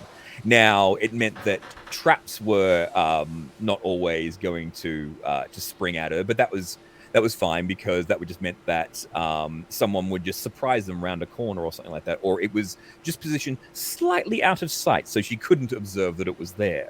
Little things like that, so she'd get sprung when it was around the corner. So just sort of just working around your players' abilities. It can be a positive. It can also be a negative. Right. There was one great story that I heard that someone had done where if you've got a character that has like a really high passive perception, just start overloading them with really ridiculous bits of information. Like you see writing on the wall, it says, "Call this number for a good time." Like people just writing crap graffiti, just keep giving them random bits of useless information because you want to be observant. Here's what you see. You see everything. Suffer for having your skills. Yes, Well, exactly. so are you familiar with old school mechanics at all? Like how the games used to run? Yeah, I've played through. Again, this is mostly due to my video game knowledge. I've learned a lot of the previous games from the older games that ran on the older mechanics, like the original Baldur's Gate was 3rd edition and all that sort of stuff. So And what hearing stories, Yeah. So what are your thoughts between modern mechanics and themes in the game, the way the game's constructed, and the old school stuff?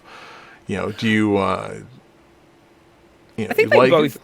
Yeah, like I like them both, if I'm perfectly honest. But I love 5th edition for its simplicity, but I love 3rd edition for the way that you can you can really hone your character. Like you can really fine tune it. Mhm. Like you've got all your different skills, and you put like X amount of ranks into whatever skill. So you can have a character who doesn't just have proficiency in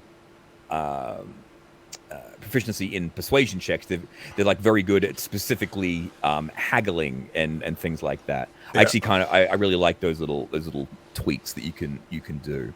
I don't know whether or not I'd ever run a 3rd edition game, but I have the books, so it may come up.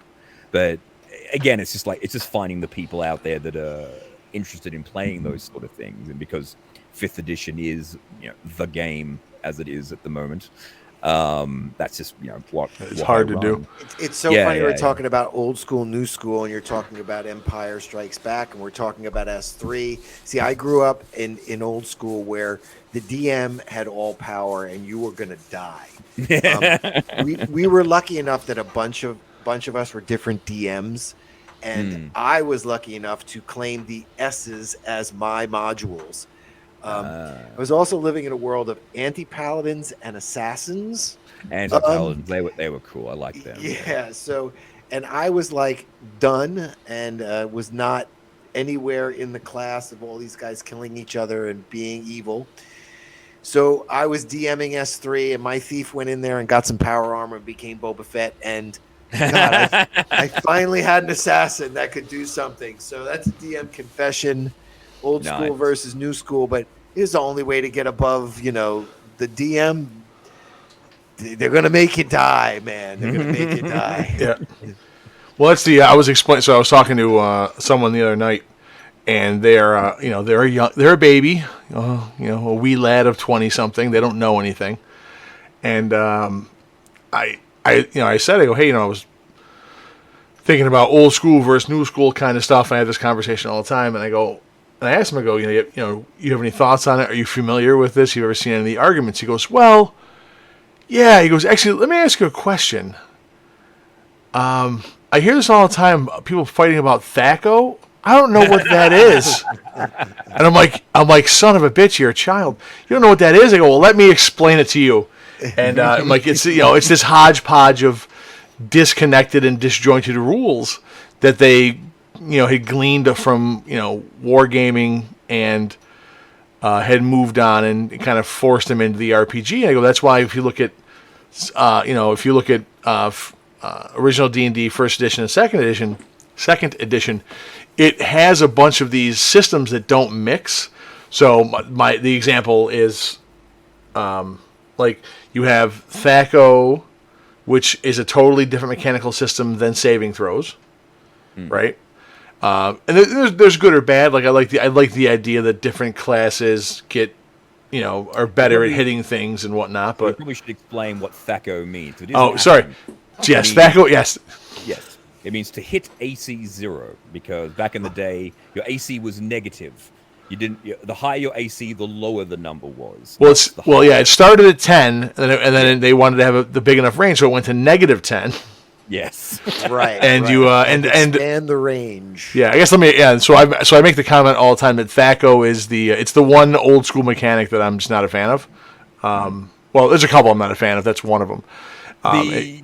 There was one really big thing that apparently happened with THAC0 and the Tarrasque, because there was apparently a typo in the rules for the Tarrasque when it was originally released that said it had like a little note at the bottom that says creatures with a negative THAC0 can only be hit on a 1, which means that you could only because the Tarrasque had a negative 3 AC, it meant it rules as written, you could only ever hit the Tarrasque by rolling a natural 1 because they'd fucked up the writing. And I apologize for the swear. No, I swear. We don't care. I swear constantly. Don't worry about it. Okay. No, I didn't. I did not. I'll have to look at that. I did not know that little bit.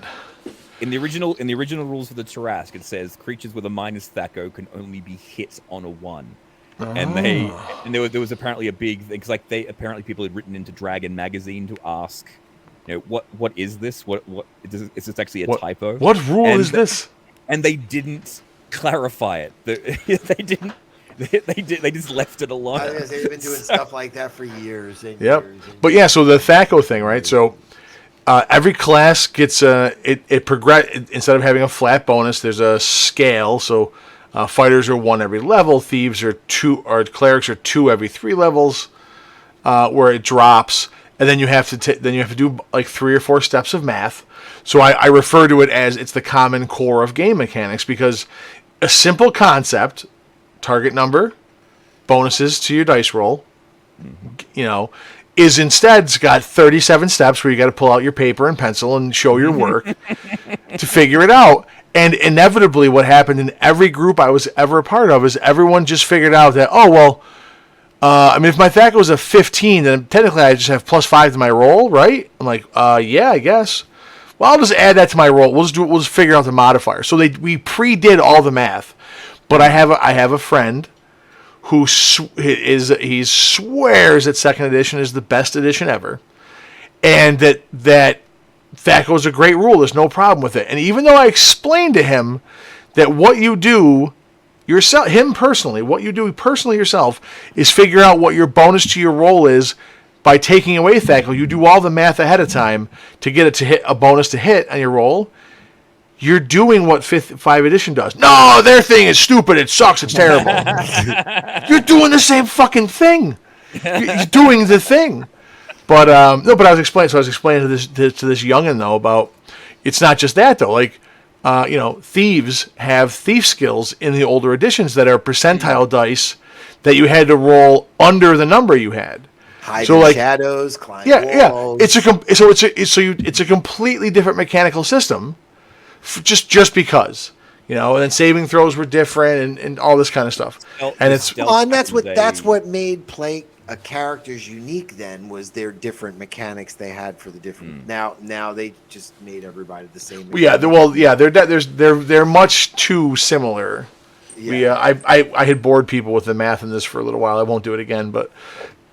Yeah, they're mechanically very similar. You love math too. You hate gnomes and love math. I don't get it. I do. Because what was it? Because you had move silently and hide in shadows. Hide in shadows. Those are the 2 skills. But they just combine those into stealth. Yep. That's what they've done with. Well, and didn't they also have Didn't they have some kind of language skill too? I thought thieves. Oh, that's right. I forgot about that. Thieves had that language skill and climbing.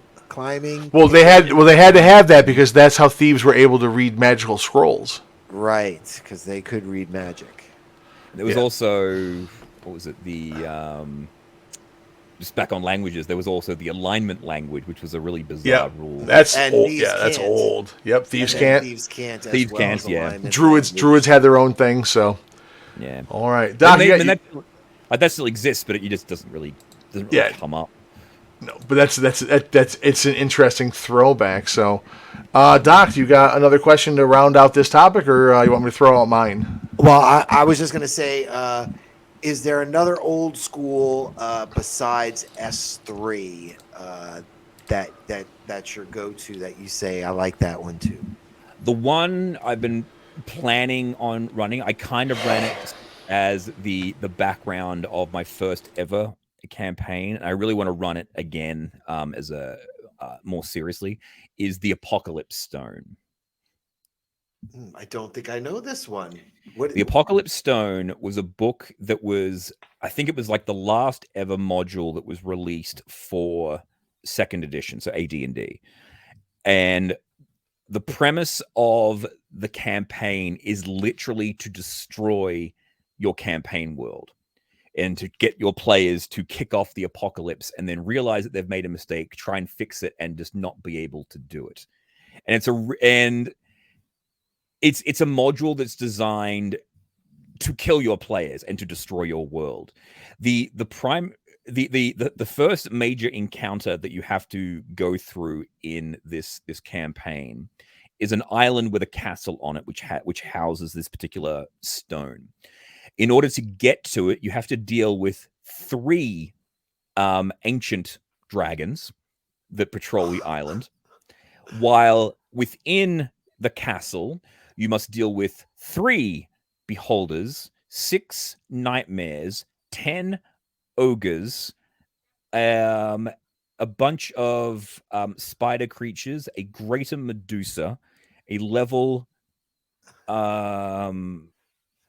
a level Let them 15. die. That whoever Um, wrote that is a let them die. Yeah, a Merwin's laughing. level like 19 wizard, 6 succubi, just everything, and Everything. it's in this tiny little space, and I'm just thinking, like, I really want to get like a group of players that are like level 20 and not tell them what they're playing and just say good luck. Have you ever heard of Judges Guild in Australia? The Judges Guild? No, I have not. They wrote a lot of 1E stuff and some 2E stuff that went along, but they wrote stuff where like you go into a tomb and like just tons of skeletons come out and attack you. Just madness. They also did Dante's Inferno as an adventure That's cool. back in the day. You should check out Judges Guild if you that. get a chance. They have some really cool and very open-ended, even more than the D&D stuff at the time, to flip into your campaigns because they knew modules weren't connected. So here, we'll give them cities and we'll give them tunnels, and you just kind of threw Judges Guild stuff in between with your modules. Oh yeah, it worked really well. Yeah, that sounds cool. But yeah, just back on the Apocalypse Stone thing. That's crazy. Yeah. Like the biggest thing about it though is that when the players remove the stone from where it's supposed to be, it actually breaks the dimensions. So the concept is that when the gods created the universe, they built it around this stone. So this is literally the linchpin that holds the entire universe together. So when you take the stone from the position, it disconnects the prime material plane from all of the outer planes, and so you can't leave. You're stuck on the prime material plane, and also anything that creates like dimensional pockets and things like that are all done. So bags of holding no longer function. So that's neat too. Yeah. Yeah, so a lot of cool effects. Like So one of the things that happened in the game when I was running it. So this is the thing. This is a campaign designed to kill the players, and I ran this as a beginning adventure for my first ever. I love that so much.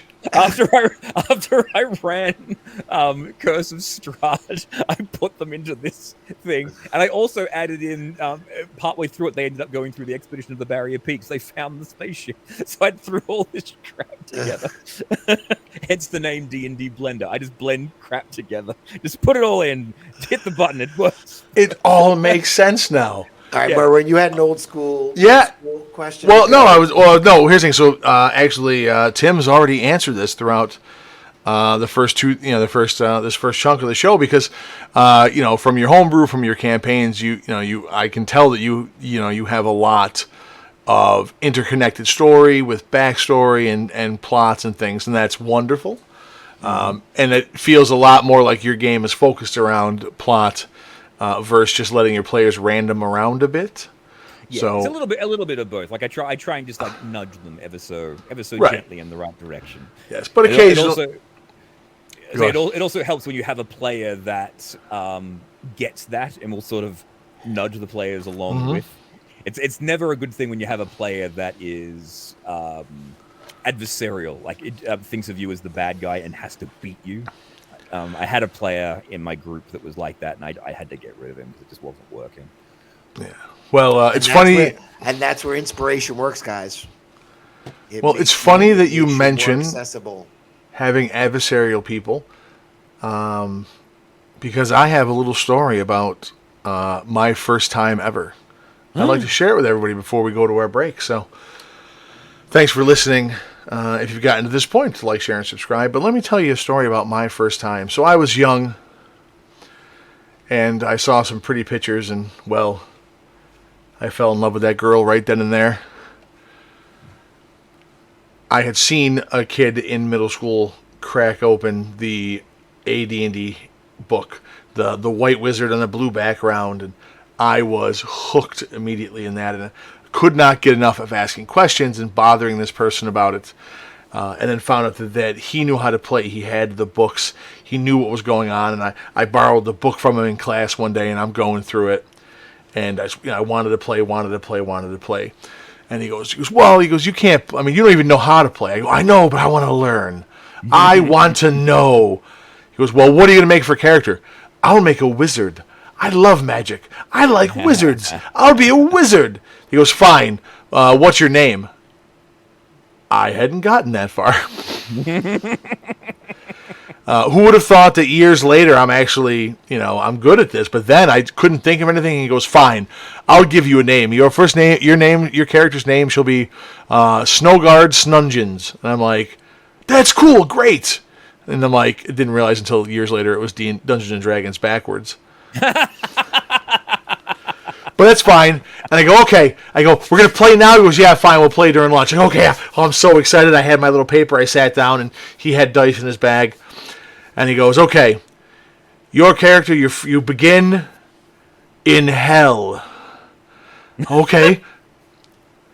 What do you see the blackened landscape. Okay. Your wizard's by yourself. Okay. You see a small mote of light floating your way. What do you do? Oh, well, I'll move closer to get a better look. And he goes, ha! And then I will tell you what happens on the other side of the break. Thank you very much for listening, guys. We got our intermission set up here. It is about 15 minutes long. We're going to take a break, grab a drink, and come back. Please hang out with us. We look forward to finishing the story and talking to you guys about our second half topic after this. Appreciate you being here. And remember, if you're part of our Discord, you can hear us yell at each other in the Discord while we're on break from here. So, guys, thank you very much, and I'll see you in 15 minutes.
Hello, viewers of the game and Dungeon Studio viewers as well. I'm the Forever DM, and this is a little taste of the best available. Please enjoy the show.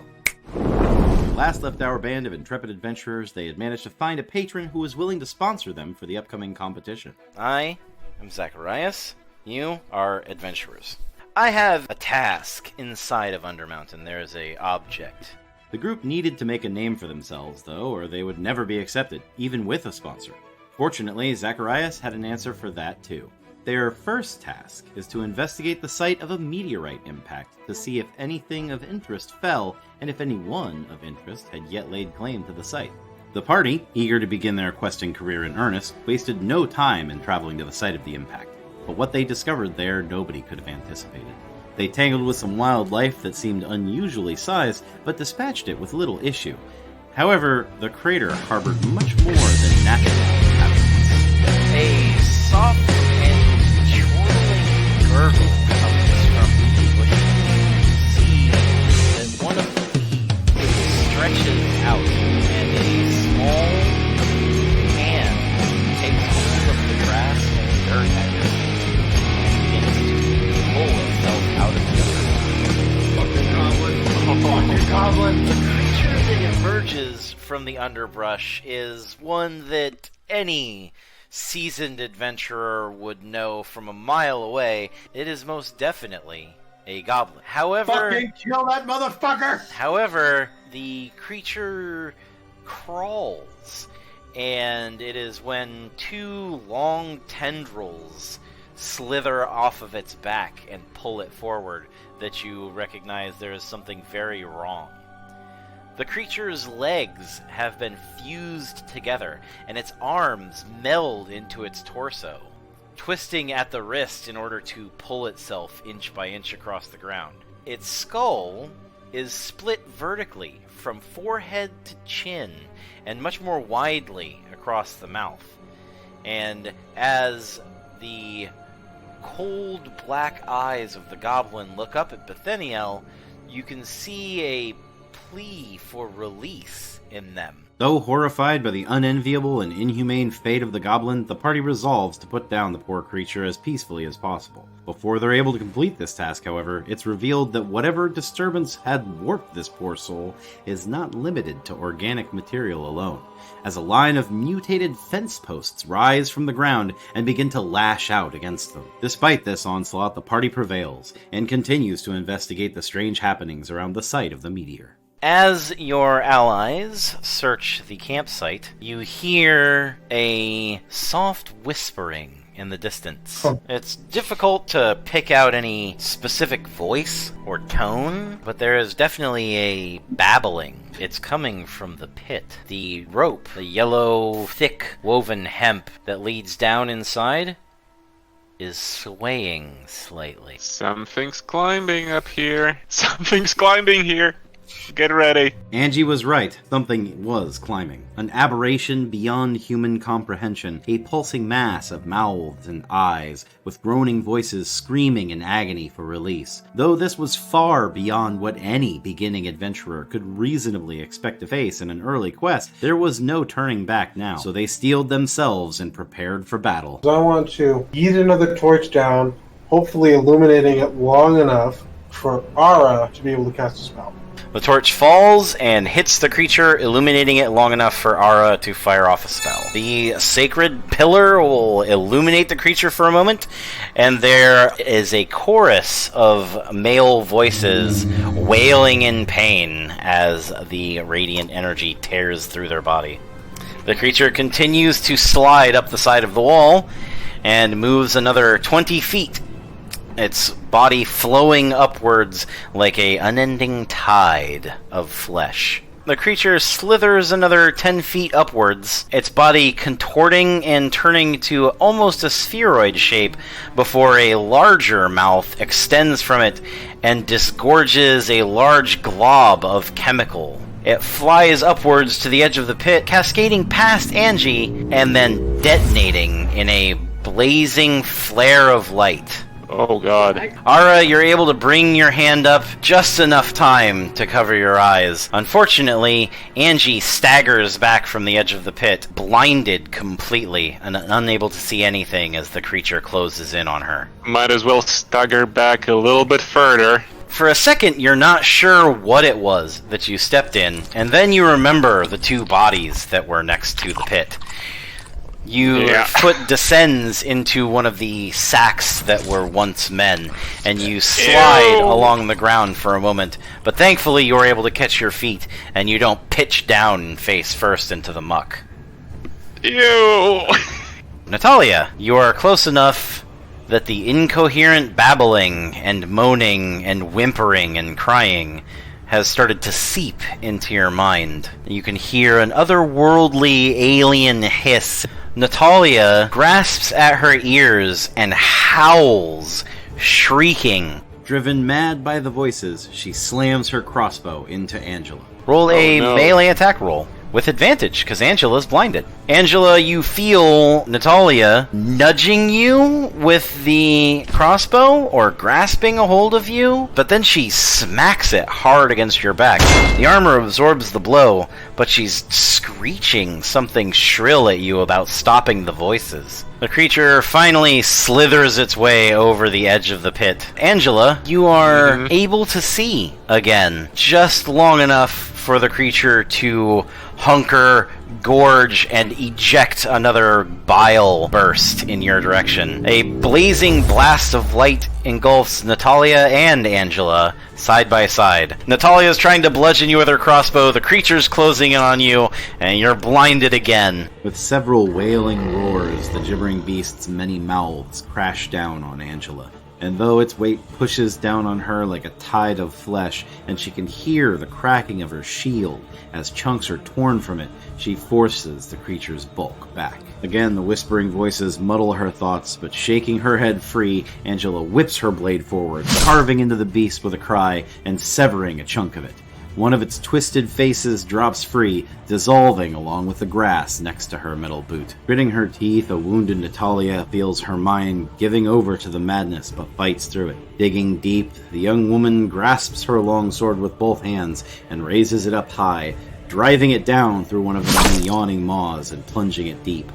The feeling of the blade biting flesh is interrupted by a crunching sound as she strikes something crystalline or metallic inside, shattering the damaged fragment of the meteorite with a final blow. With its core broken, a chorus of voices, both monstrous and humanoid, cry out. Some wail in rage while others sob in relief, but their aria is all too short as the lurching pile of gristle and meat loses cohesion, slowly bubbling out onto the forest floor and dripping over the edge. The monstrosity is finally slain, and the group stands bloodied but unbowed over the pit, having avenged those who sought profit and were instead given horror. Hey there folks, I'm MC Cheshire, the editor of this fine Dungeons & Dragons web series.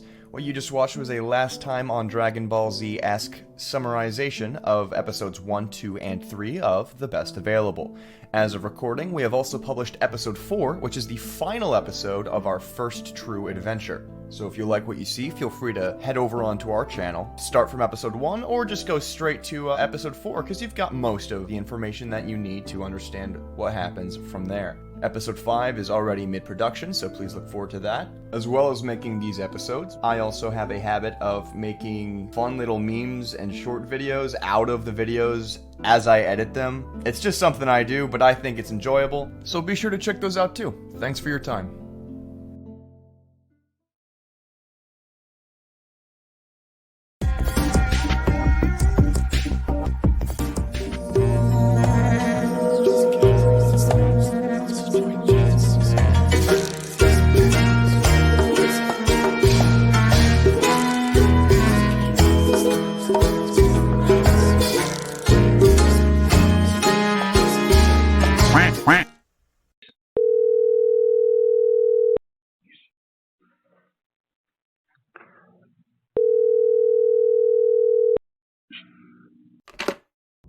This is Z. Yes. Hello, kind sir. We've been notified of a large nest of rodents terrorizing your establishment. Pardon? It's very unfortunate. I do apologize. One of our adventuring parties can be dispatched from the central office in Storm Cove and arrive at your location within a fortnight to destroy the aforementioned foes. I think I'm a little lost here. Can you hear me? What's your name? Z. Z, thank you. So for this feat, our adventuring party will require about 6 pints of your finest ale, 4 gold pieces, and an evening with your nimblest wench. Well, the only wench here at the moment would be me, even though I don't swing around that gender role. However, I do have plenty of ales for you and your friends. Okay, that's a great start, but the wench is non-negotiable, unfortunately. I could go and put on a dress for you. That is about it. I mean, I won't say no. Now, moving on, let's talk about your adventuring party selection. Are you more in for a brawny gentleman, such as a barbarian, or are you more roguish? I'm a bit more roguish myself. Okay, that's a good start. So, let's say we could get you a nice rogue. How large is the rodent? It is about, let's say, 3 leather boots tall. That's very specific, but I like it, Z.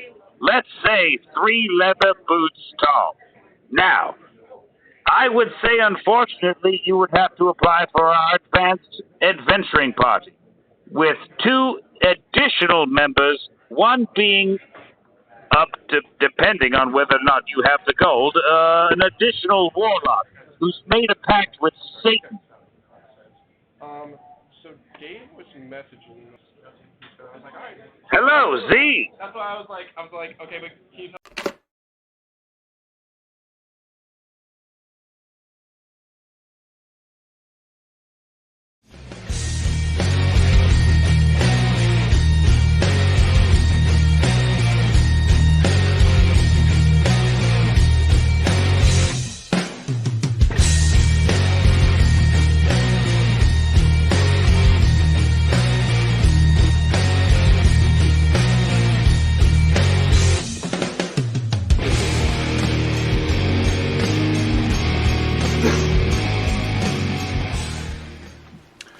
Welcome back, everyone, to the game brought to you by Dungeon Studios. Thankfully, I unmuted just in time to catch Doc coughing and running away. Perfectly well timed and blowing his nose. I'm going to mute him for a quick second. It's okay, it happens. Okay, I'm back. Welcome back, Doc. We doing good? Yeah. Papa of the Year. I like the mug.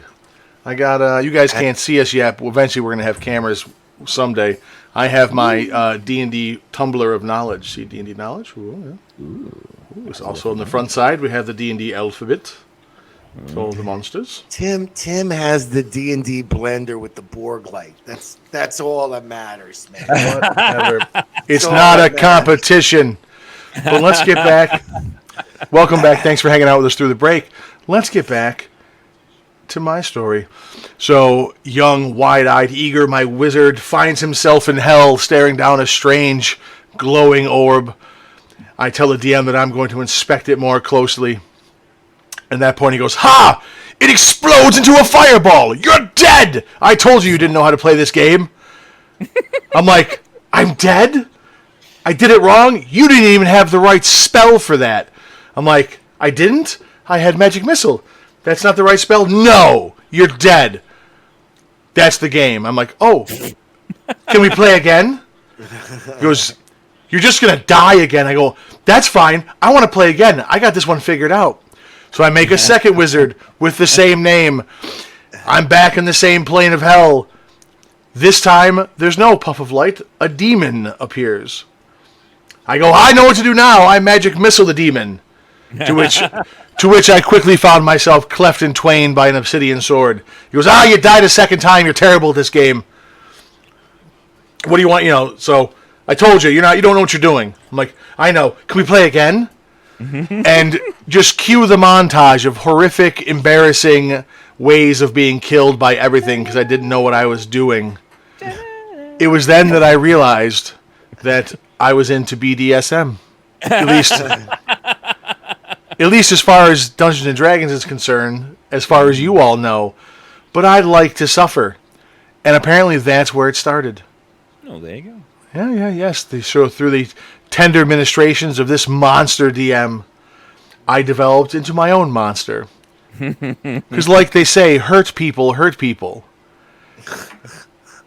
And I like to hurt people. But that is the tale. That's my first ever D&D experience.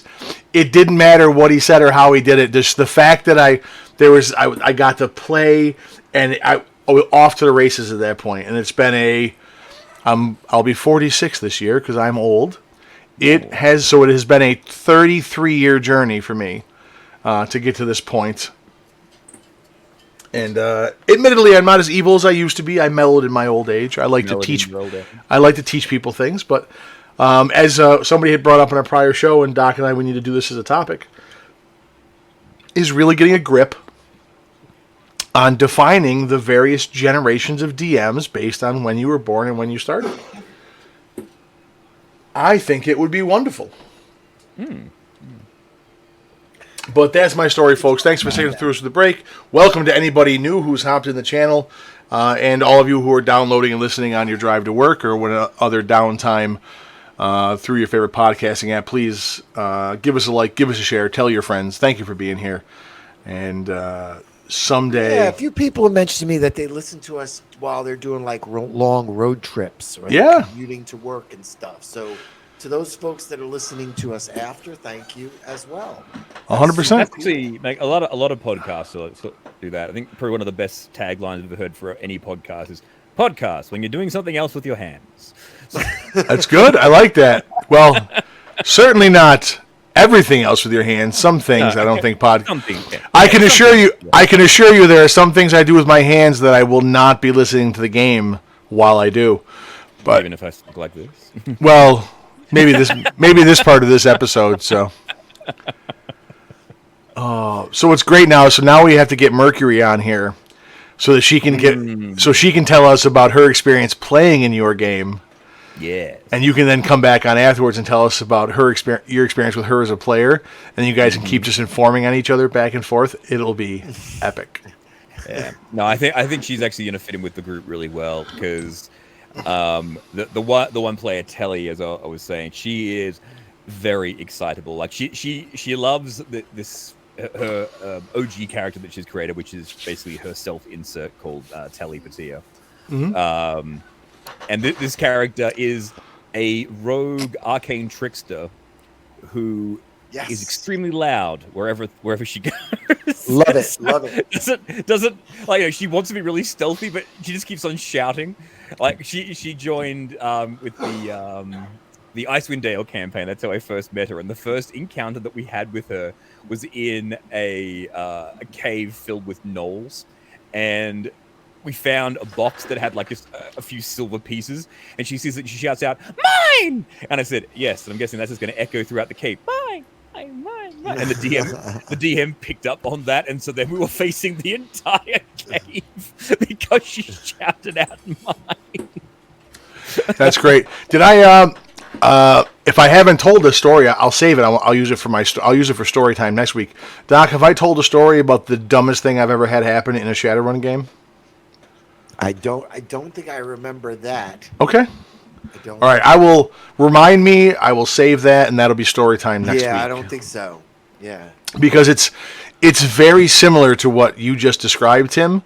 Mm-hmm. And I like to share these little tidbits so everyone can just go, "Oh no, oh." So, all right. Well, like I said, thanks everyone for sticking with us and listening. And as far as that podcasting goes in the car, I'll tell you that is. I will always have, even though I'm currently on the outs with the current campaign of Critical Role, I will always have a soft spot for them because I found them during a particularly difficult time in my life, and I was driving for work, not as much as I do now, but a fair bit, and going back and forth to Syracuse, and I had found them a few months before. Certain things happened, and that was what I listened to as I was driving, back and forth to deal with this issue. And a lot of the emotional beats of the first campaign were kind of synced up to some things that I was going through, and it hit home, and it will always be. It's got a special place. Yeah, it has a special place. Now, if they could stop making their campaign be a bunch of fucking randoming about with shitty characters, I would be much happier. But I got two good campaigns, a great cartoon, and they're doing the second campaign as a cartoon now. I believe so. Yeah. Yeah, super fired up about that. But enough giving the millionaire D&D creators advertising on our channel. I want to go back to our stuff. I'm glad you got Mercury in a game. Like I said, I threw this around in our voice actor chat. I would love to do at least a one-shot live play with all of us. All of you guys. I'm happy to DM that if anyone... Yeah, well, here's the thing. So, as our producer Josh pointed out, I'm not a good enough voice actor to be a voice actor. So, if you DM the game, then I can't play in it because I'm not good enough. But if I run the game, which I am excellent at, then I get to be involved. Twisted my arm. Okay. Wonderful. Outrageous. Wonderful. Who you being? Oh, that's Tarek from League of Legends. Who you being? Outstanding. Gems are marvelous. All right. So, let's see. We got some questions in there. Doc had one that he threw out to me that we didn't get to. So, for the second half of the show, like I said, what we want to do is really kind of get deep into some of your projects there, DM Tim, things that you're working on and passionate about. I certainly have some questions I'd like to know about, the technical side of it, like you said, talking about trimming down episodes, doing edits, what kind of stuff you include, all of those things. I'm super happy to talk about. But I want to ask this question because Doc had brought it up and he had failed to cover it. So,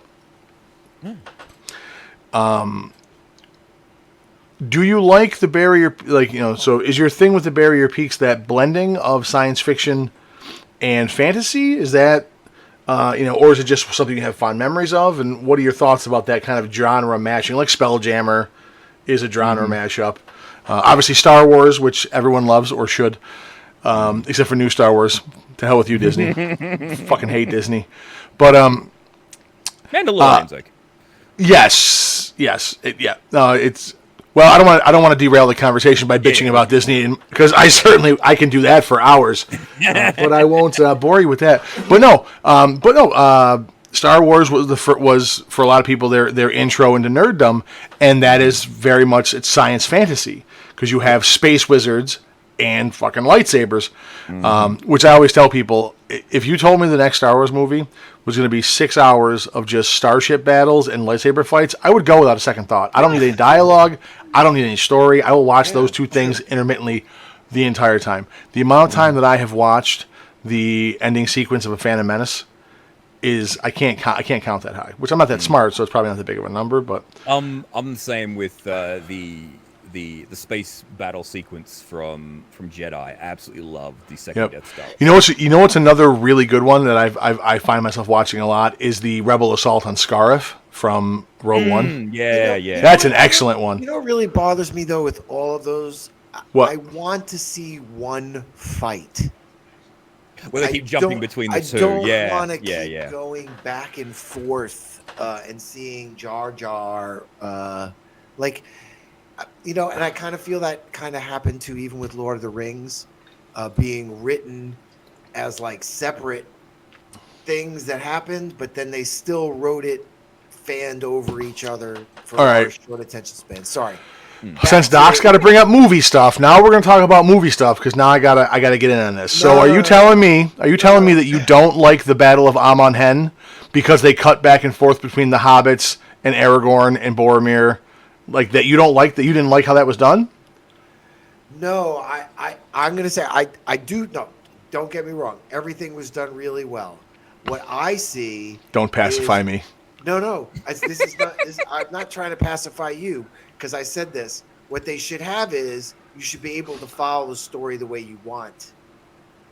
You want to talk about streaming service. I want to follow General Grievous through this story. And you watch. So you want to have a series where they have like multiple tracks, so you can switch the perspectives. Didn't Netflix do that with I can't remember what it's called, but they had a series like that where you kind of got to choose the path. That was Bandersnatch. It was one of the Black Mirror things, I believe. So I just saying, it's just that's all I'm saying. It could be very intriguing. No, it's a fair point, and I will concede to you this: anytime they put Jar Jar Binks on the screen, I wanted to vomit. So I could have done the only thing I wanted to see out of Jar Jar Binks was him get shot by one of those battle droids, which could actually shoot. Like they could have killed him 1,000 different ways. I would watch Jar Jar Binks be tortured to death over and over again on a daily basis and never get bored of it. Well, no, I still like the whole he's evil. He's an evil Sith. Oh, you like the Darth Jar Jar. Yeah, the Dark Jar. It is all on purpose. I swear to God, if that had been the case, I would have quit Star Wars that moment. That moment. But yeah, no. So do you have a particular affinity for mixing genres like that? Is that a thing for you, or is there some other thing that got you to like Barrier Peaks?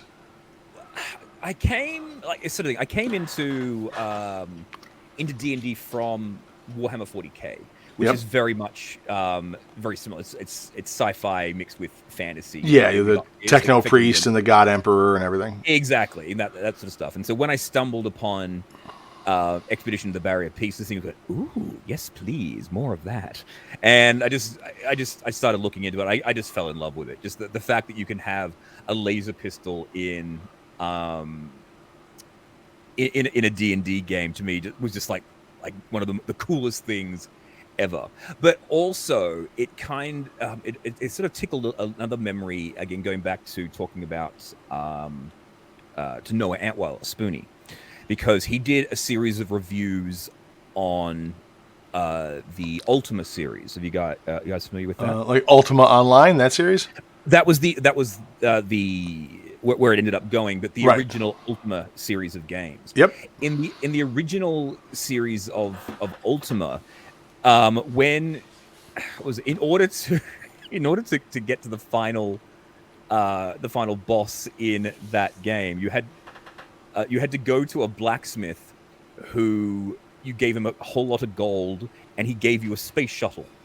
And you could take this space shuttle and fly into space, and you fought a whole bunch of things, and you had like the final conflict was actually in space on a space station. So this fantasy story completely switched gears and went into sci-fi territory. And that to me was just like, you know what? I never really considered that, but that's really cool. And then Barrier Peak sort of again tickled that bone for me. Oh, nice. Yeah, I know. Sorry, you go. No, I say no. Are you familiar with Rifts, the game? I've heard of it. I have not seen it. So this was my foray into it, right? So there wasn't a Star Wars game, which, admittedly, I find it hard to play a Star Wars game because how do you not have everyone wanting to be a Jedi? Well, the trick there is you either play all Jedi or no Jedi. That's if you're going to play a Star Wars game, you make it so that everyone is a Jedi or no one is a Jedi. Because if you have one Jedi and a bunch of other people, you've got to balance the encounters to have one Jedi, which means you've got to have one Sith in almost every encounter. Yeah. So if you make sure that everyone's a Jedi, then you can balance it that way. And if you make sure that no one's a Jedi, then you can balance it that way. Fair point. But so with Rifts, right? It had that weird anachronistic mix of things. So you had the ley line walkers, which were basically wizards, mixed in with mercenaries, and the glitter boys, which were the BattleTech, the mech pilots, and then everything in between. And then it was the Palladium system. So you had fantasy and you had Rifts. And I think I only got to play one session of that. It was wildly different than the way D&D worked, and then we never got to play again. No. So I'm like, okay, And then I'm kind of a Tolkienian purist, so I like to keep my my meals separate, if you will, when it comes to fantasy and sci-fi, except for Jedi who are space wizards. I totally get that shit. Totally get that. It kind of almost comes back to like another thing that's sort of like a mixing of genres is Predator. Mm-hmm. Another one of my absolute favorites of all time, and that's your muscle-bound people with relatively outdated technology fighting against a technologically superior enemy. That to me is, that's what I crave. Give me more of that. Yeah, I had a real problem. I will not watch the most recent iteration of that because I heard it was a good movie, but I can't accept that a 86-pound Stone Age chick is gonna wreck a Predator. Like you've gone too far. Yeah, I didn't mind it because again, she didn't really wreck him. As the whole, just no basic spoilers. But the idea is that the thing that I really liked about Prey is that this character was not a Mary Sue, which is a big problem in a lot of films these days. Because it certainly looked that way from trailers. So go ahead. It looks like that in the trailers, but every single time she encounters the Predator in right up until the very, very end, she gets the shit kicked out of her. She loses every single fight. It's not until she actually realizes what's going on that, again, spoilers, people, if you haven't seen it, quiet. But the whole thing that the Predator doesn't see her as a threat, and so keeps ignoring her. And then because she isn't seen as a threat, she's able to actually get the drop on him and take him out that way. Oh, okay. So it's not the fact she because she's like an 80-pound weakling as you were saying, that whole idea is that she doesn't overpower him, she just outthinks him because he underestimates her, and everyone in her tribe underestimates her in the same way. So that I think actually kind of worked. All right, fair enough. I got a question for you. Talking about S3 and everything, and we were talking earlier about the older game having separate rule sets for the different classes, right? Mm-hmm. I feel like S3 sort of has its own like little rule set for its weapons, and you can hit someone in the head or I guess it's two parts to the question. how are those adaptions for 5th edition? And do you use those adaptions? Did they all become part of your homebrew in 5th edition? As for part the of your, for the like good some new of game the different adaptation. things, some of the different technology and weaponry that are in the in S3, have they just become part of your campaign? Yeah, so you have all of the you got the power armor, the laser rifle, the laser pistol, the disintegration pistol, the disintegration rifle. There was the power armor, there was the scuba suit, there were the different types of grenades. Yeah, grenades There was too. the medical injectors, like the hypo Yep, sprays. yep. There was those. The rebreather, the hologram projector. There was that other weird gun thing that looked like a big blow dryer. It was like the needler. Yeah, that was they basically just downgraded that to a wand of magic missiles because that's basically all it really was. The trick is though that if you point it in the wrong direction, it shoots you because the way that the picture's designed is that what looks like the front is actually the back. So that's the trap with using it. They made the fire extinguisher was actually another funny one too, because that looks like a gun. That is good too at the back. Yeah. But did that become part of your campaign? I mean, like all those items are in there. Like the hypo sprays feature quite prominently. The grenades definitely did. If anyone, what was it in when we were in Spelljammer? I put in a gnome ceramorph because they have laser pistols, and one of the players actually retrieve the laser pistol. So the paladin has a laser pistol in my campaign at the moment. So during the last fight, he goes, I can't cast a spell, but wait a minute, I have gun. I'm going to cast gun. So she was casting gun and shooting the mime with her laser pistol. I always like that 8-sided die with the I forget, it was like 1 is the head, 2 is the arm, and then like the arm was paralyzed. They didn't really integrate that into the most recent update. I think they didn't really worry about that. No, I think they streamlined that and just kept it basic for 5th edition. So that's still there.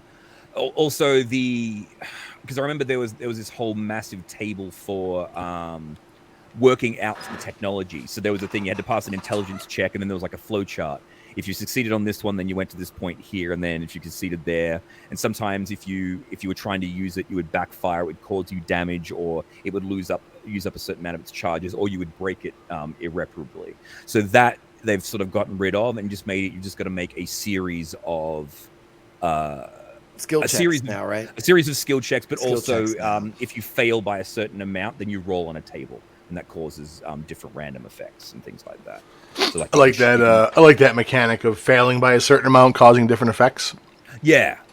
So like if you fail it by 5, you roll on the table once. You fail it by 10, you roll on the table twice. Yeah, I certainly like that. So, and if you succeed by a certain amount, then you roll on a different table, which means that you get bonuses, like you actually learn how to do it quicker. Or you teleport yourself to a different starship. Breaking some. That's what I'm saying. This and those rule sets. That's what I'm talking about. Have you incorporated a lot of those into your game as well too? If I've had to, yeah, because I haven't really. The most recent campaign I'm running hasn't really had a great deal of technology in it. Because we're in Avernus, we're using the motorbikes, the vehicles and things like that. So we've got those rule sets, but really because they haven't come across any fantastical technology they've had to decipher, I haven't really had use for it. Right. But what was it? I think it was. This was a game that didn't get published because it went so poorly. Like I was recording it, but I didn't bother to actually. Like, ooh, this is not good. Yeah, like the players were sort of like disinterested, and you could sort of tell that I was bored with it. It just wasn't entertaining to listen to, so I abandoned that one. So it's sitting on my in a folder, and it may one day see the light of day, but I don't think it ever will. But that was one where the party. Do you remember the old Elemental Evil book? I think Temple of Elemental Evil, absolutely. Not the Temple of Elemental Evil. It's just like the Elemental Evils. Oh, no.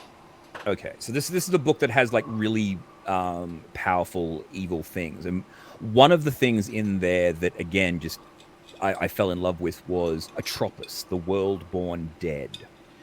And there's a great picture of it. It's a planet with like a moaning face on the surface. I do know what you're talking about. Yes. Yeah. I've seen this. Sorry, just give me 1 second. Sorry to cut this short. It's got to check something here. Sorry. No, not a problem. All right. That's all right. Well, while he steps away, we'll take a moment to plug this show. Like, share, subscribe. Check us out on our website. Check us out YouTube for our videos, our prior episodes, and check us out live every Monday night for the game brought to you by Dungeon Studios. Welcome back, DM Tim. Thank you. Sorry about that. No, you're good. So Atropos, the world-born dead.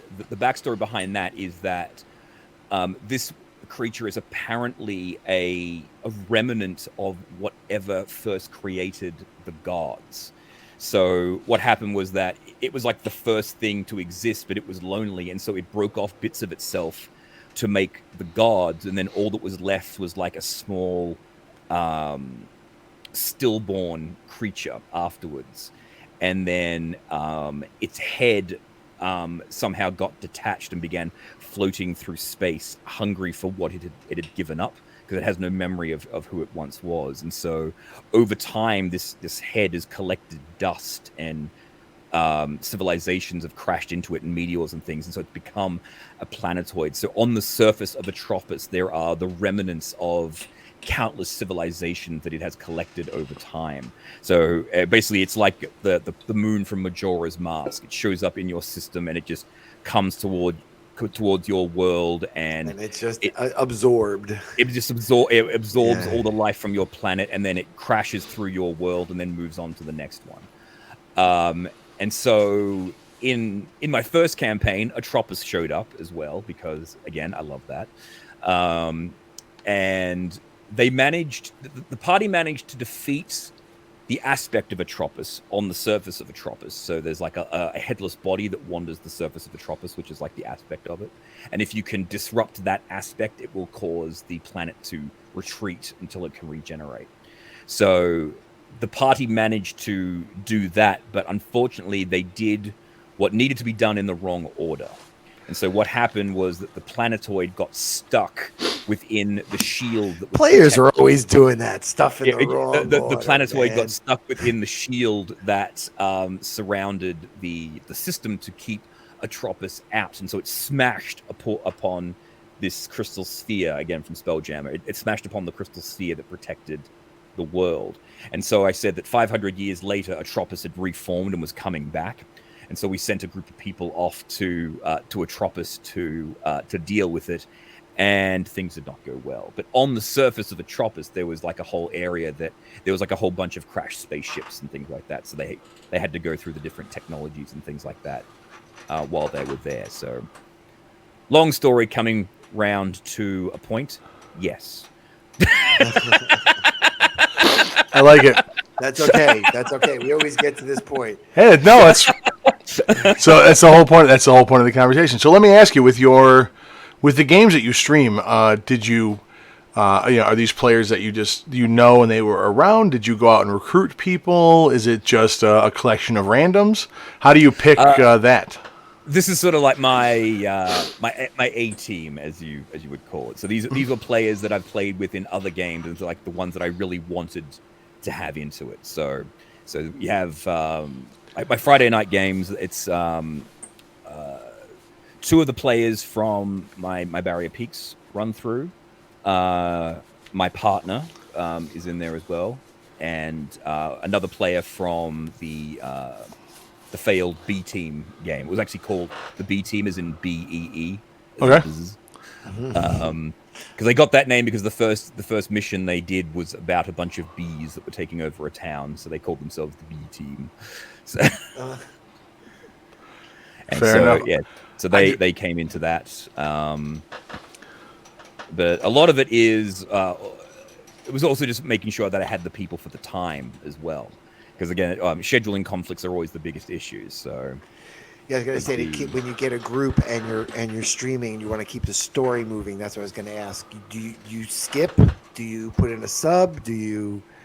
If one player can't make it, I leave it up to the players. Like sometimes if it's not at like a critical point of the campaign, we can just say that person's off doing something else, or I'll play. But sometimes if it's like a really important point in the story and you really need all the players to be there, then I'll pause and we'll just I'll replay the last episode, or if the players are willing, we'll do something different, like a one shot or something That's for what that. usually I do too. Yeah, with my chronic group, let's play this or play something else. Because actually, the session after next we're going to be missing because one of the players is going to be away. So, but again, I'm not really sure. I think if all things going well for them, and I think they shouldn't make too many mistakes. Fingers crossed, jinx, knock on wood. What mistakes? Never. Yeah, they'll be doing the final showdown for this particular story arc next session anyway. So it'll sort of be a good place to have like a break episode where like nothing happens, where they're just chilling out. So again, we'll see how that pans out. Very nice. Now you're running pre-made material. So you have Avernus, different things like that. Do you have plans to put together and stream an entirely homebrew? I assume you have your own setting, right? Well, yeah. My don't we all? Setting is, yes. Like my setting is actually my setting was the one that got destroyed. Atropos destroyed it in the last. He let it be destroyed. Yeah. So at the moment, because what ended up happening in my own setting, because my own setting was the one that I ran my first ever campaign in. And then the second one that I ran it on was the B team, and they let that planet get destroyed. So all that remains in that world is literally the ship from the Barrier Peaks floating where the planet used to be. See, that would be what an interesting way to start the next campaign. They wake up in the med bay of that ship. Yeah, we ended up calling it the Citadel because it ended up becoming It ended up becoming the new location for the Apocalypse Stones. The stones. That's my next question, because yeah, you had a name. The original module was Return to Barrier Peaks, and then you did a homebrew or a brew. So the expedition to the Barrier Peaks was basically what I did when I introduced that one into my homebrew setting. I literally just used the map. I used the setting, I used the monsters, but the location was just there for them to explore and check out. I added in a couple of bits as like pieces. A sandbox. Basically, more like a sandbox for them to go to and play in. Yeah, exactly. And the other idea was as well that it was also a way to fast forward them, because I came up with a weird idea that the ship had a time drive. The way that it actually was able to travel through space was that it made time inside the ship go slower than what it was on the outside, so they could travel interstellar distances, and the people inside wouldn't die of old age. Right. And they didn't have to do cryo sleep. Exactly. So the ship had unfortunately crashed into a spelljammer, which was what downed it. So buried underneath. So the ship when it landed, like because in Barrier Peaks, I believe that the section you're actually in isn't the whole ship; it's a module of the ship that was ejected. which it's just how many levels, and it's like the thing's massive. Like it's got this little fraction we're looking at. Because I believe the backstory that you can kind of glean from it is that. Because you find a bunch of people that are sort of blown open, and then the veggie pygmies are in there. So I think the idea is that they were exploring, they found something that one person got infected by the veggie pygmy virus, and they couldn't cure it because there's actually a robot that's trying to work on the cure, that's still working on it in one of the med bays. And so if you, in order to save the rest of the ship, they quarantined that module and dumped it, and that's how it crashed into the Barrier Peaks. So the way that it entered into my campaign was that it had hit a spelljamming vessel.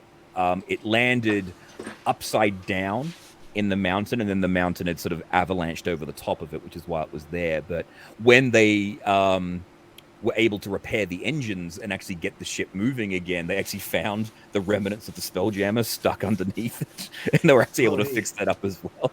So they had a little ship that they could shuttle around in now if they wanted to. So they used it. So they used it as a vessel. Yeah. So they used the Spelljammer as their planetary transport, and then the Citadel just became a floating base that they could return. It's their Deep Space Nine. Yes, exactly. But it was still in the atmosphere, like it was actually perched on top of the mountain where the thing had crashed into. Good. Because there's also just like back on that reimagining, because there was actually the Lost Laboratory of Qualish, which was the attempted creation of the Barrier Peaks, like the modern retelling of it. I'm actually thinking about that as the end of my Raven Brew. Oh yeah, for these guys with the connection to the Jubilix and the Abyss. I'm not sure. I'm not sure though. Did you have one, Merwin? Did you have another question? Well, no. I was going to say it's. I know that Tim has a work obligation, and we are just about 3 hours. It goes by fast when you're talking and having a good time. It really does. So I wanted to leave it to you, Doc, if you had a final question to close out, or Tim. As our guest, if you have anything you'd like. I just had a really quick one. Did you ever try Gamma World? I didn't. No. Like I heard about it, but I never actually came across it. Like I saw my first knowledge about Gamma World was actually from the Goodman games, because it actually has like the information about Gamma World at the back. Well, I was going to say, even as inspiration for your Citadel campaign moving forward, definitely I would say take a peek. And if you have some free time, I would suggest finding the Gamma Marauders board game from the 80s.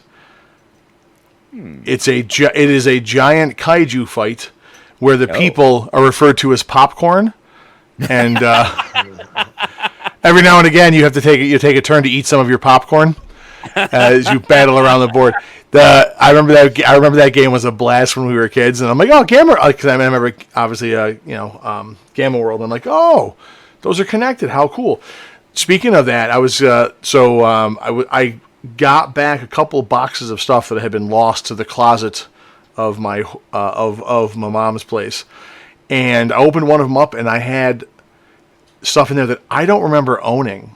Like I have it looks like I have a pristine copy of like Battle Over Britain, the board game from the 80s, and then I have 2 Dungeons and Dragons box sets that I'm like, I don't think I ever bought these. I don't know where they came from. So I found a little bit of lost treasure. Well, Tim, let me open it up to you as the final question. Is there anything that you want to ask about us? Any gaming related things that are on your mind? Anything we didn't cover fully, or things you want to know? Well, you did say you wanted to hear the story about the butting heads with yes. DND. Did you want yes. to So let's close on that. Explain to us how you got quote unquote asked to leave a game. That'll be a good way to exit the show. There you go. And I will say, not the first time. It has happened twice. But the first time was when it was literally my first time ever actually playing in a campaign, and there was a little bit of problem with separating myself from the character. I didn't really get that, so there was a bit of an emotional problem there, and I didn't really get it. On reflection, that was all my fault. I was definitely the arsehole in that situation, but I won't go into that now. But this most recent one, it was really weird. So I will tell the story from my perspective, but it'll be as impartial as I possibly can. So this is Icewind Dale, and we had a party at the moment, which was a Warforged. I was playing a Gith Zerai. We had Telly, the rogue character. We had a human pirate who was a warlock, and we had a drow who was also a warlock.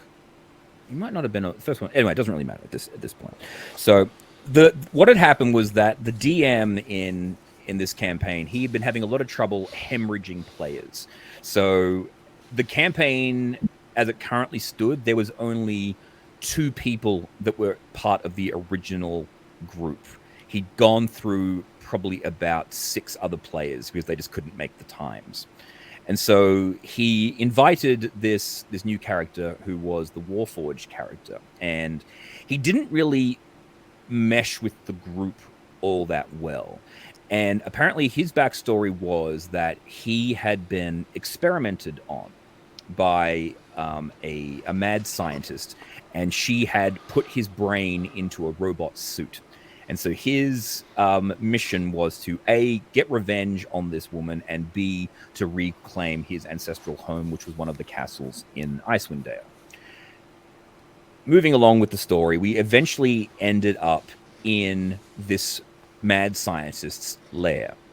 And he's just wanting to get the fight going on, and all of us players are telling him, no, don't do this, it's a really bad idea. She has a laser hydra.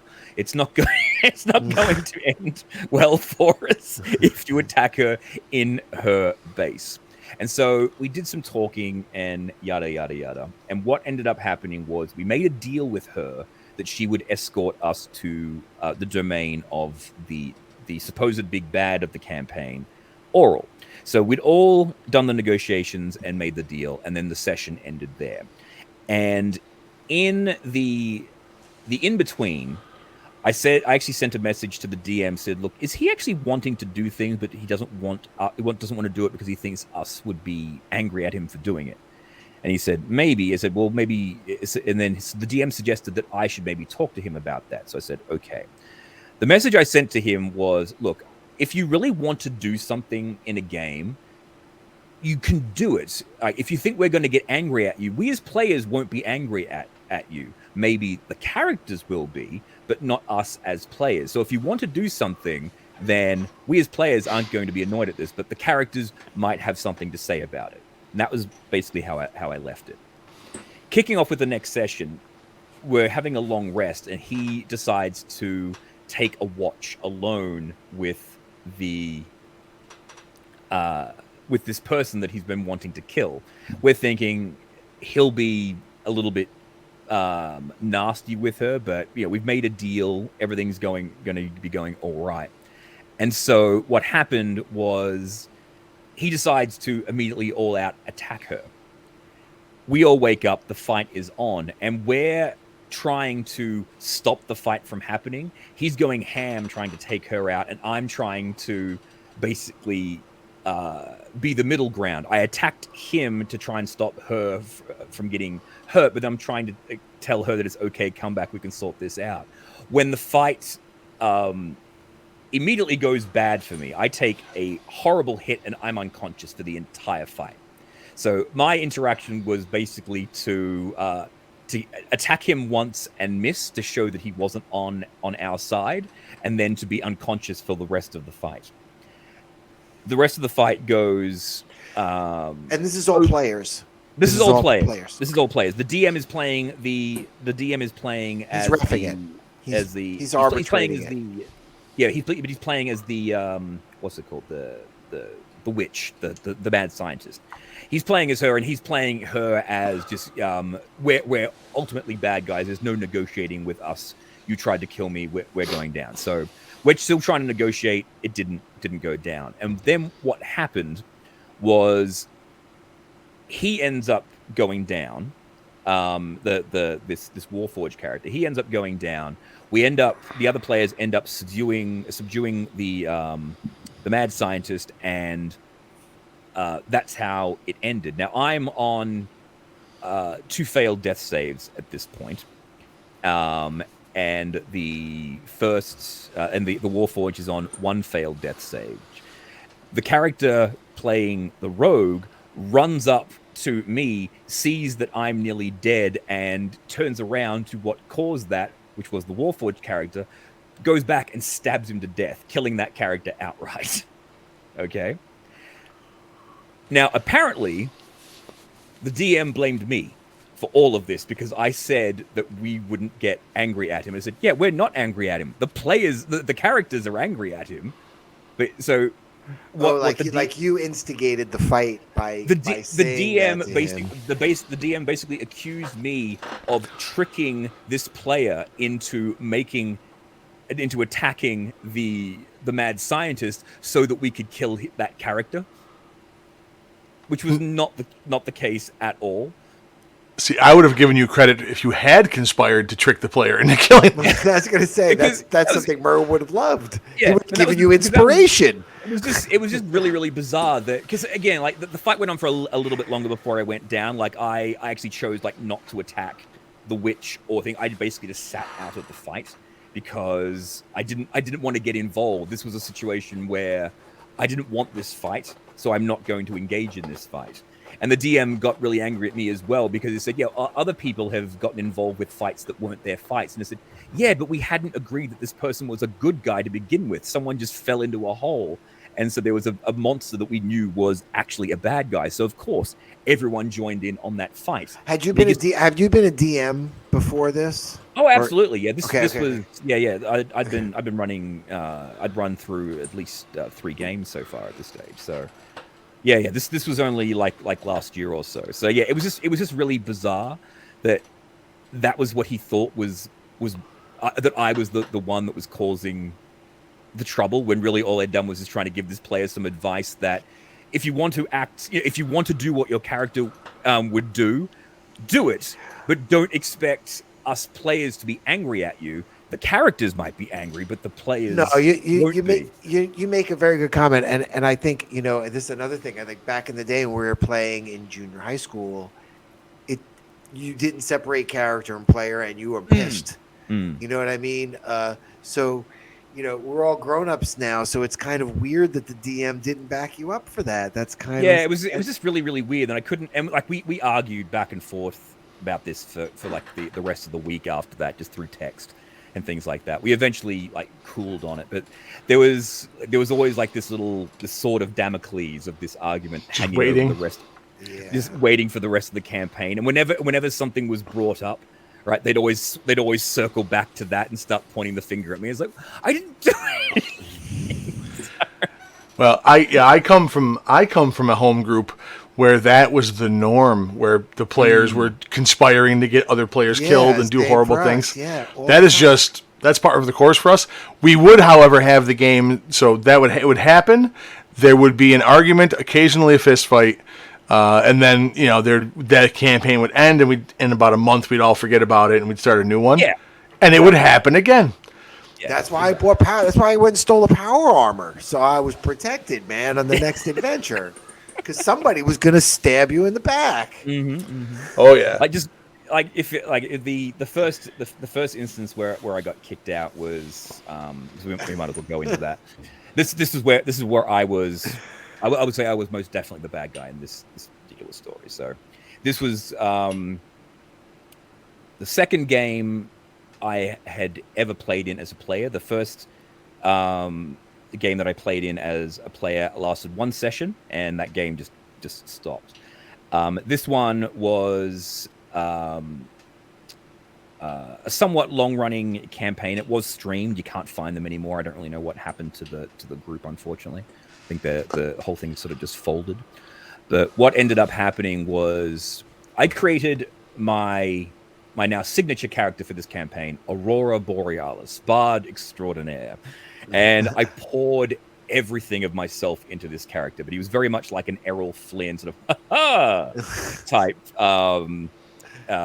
adventurer. And his call sign was Adventure! And this is your second character, too. I love second it. ever I love it.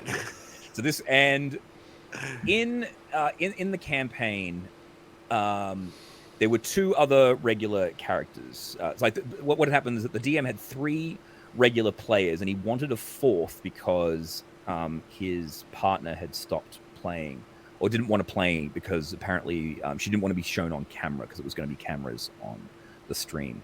And so when So the DM put an ad out and got a whole bunch of responses. So what he did is he put in a rotating roster of characters that would come in for the 4th. So one person would show up for 2 weeks and they go away for a little bit. Then another character would jump in for 2 weeks. They go on for a little bit. Eventually that boiled down, and then I was able to keep Aurora in the campaign full time. And one thing that, and then what happened was that the DM's partner came into the campaign as well, and we did not get on.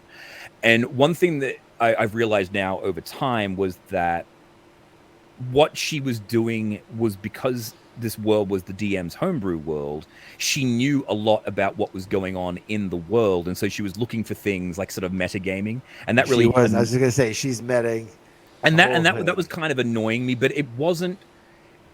When I've come back to look on it, she wasn't really metagaming. She just wanted to know certain things. Like there was a ship there. Goes, does this ship have a particular symbol on it? And he goes, it does. Like, ooh, like, you know, like she's looking for like little Easter eggs from previous campaigns. That's well, and this was the spouse, so it can see, like, you know, they're at home and little clues are passed here and there. You know, exactly. You know. And the other thing as well is that she didn't roll the dice digitally. She only ever rolled dice in person in the house. Oh, that's... And so that. And she would always roll really well. So that was always sort of grinding on me as well. Again, it was my wargaming. Yeah, senses. that's kind of one. Yeah, if you're not at the table, yeah. Yeah, I didn't.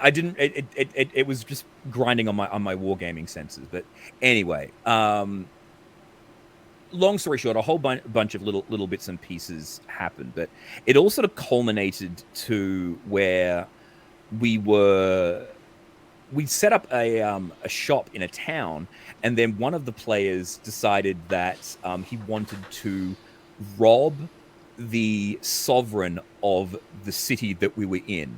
And when he did that, he basically destroyed all of the work that we had done for the last couple of months, building up our reputation and whatnot in this town. So we literally had to leave the country, which really annoyed me in terms of the storyline. Yeah.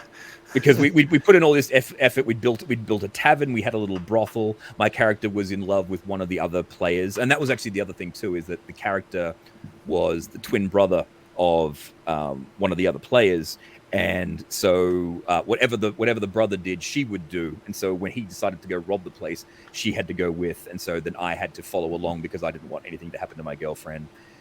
Shit went bad. We had to flee the country. We had to flee the country. While in this next country, I was pissed because I was annoyed that we had to move. I didn't want to do that. I was already in a bad mood because of this whole situation. And then what happened was I knew at some stage my character would have to take out or kill or plan to kill this the twin brother of my character's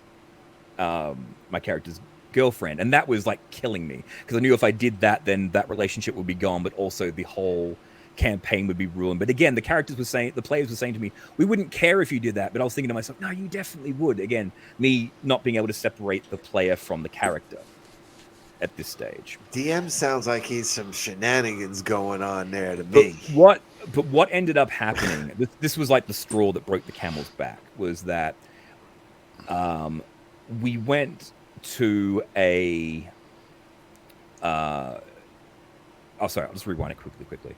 Sorry. Yeah, when you're talking about shenanigans, yeah, because one day Aurora went off on his own to do some investigation. I thought, okay, this will be cool. The DM's giving me some hints. I go to a bar, I do exactly what I'm supposed to do in the bar, and then 30 soldiers come in from the front door, 30 soldiers come in from the back door, or thugs, I should say. So I've got no chance to escape. They club me unconscious and put me in a box and ship me off across the desert. And none of the players bothered to come rescue me because the brother is busy graduating from his magic school. And so I'm stuck in a box out of the campaign for a very long time because they refused to come rescue me. Was this Merwin was your DM for your second campaign? No. I'm taking notes on what to do. Yeah, I had to rescue myself, and again, that whole thing left a bit of taste in my mouth. And then there was the whole betrayal at the thing. But anyway, we're back at the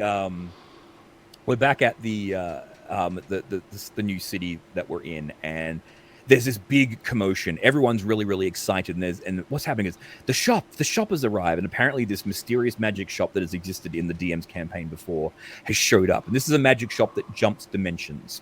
and it only shows up in a town once every 8 or so years. So the fact that it's shown up now is like the chance, and everyone's lining up. It's leap year. It's leap year. It shows up. It's like the opening of the new iPhone. You know, everyone's lined up around the block to get into this place. So we get in the line.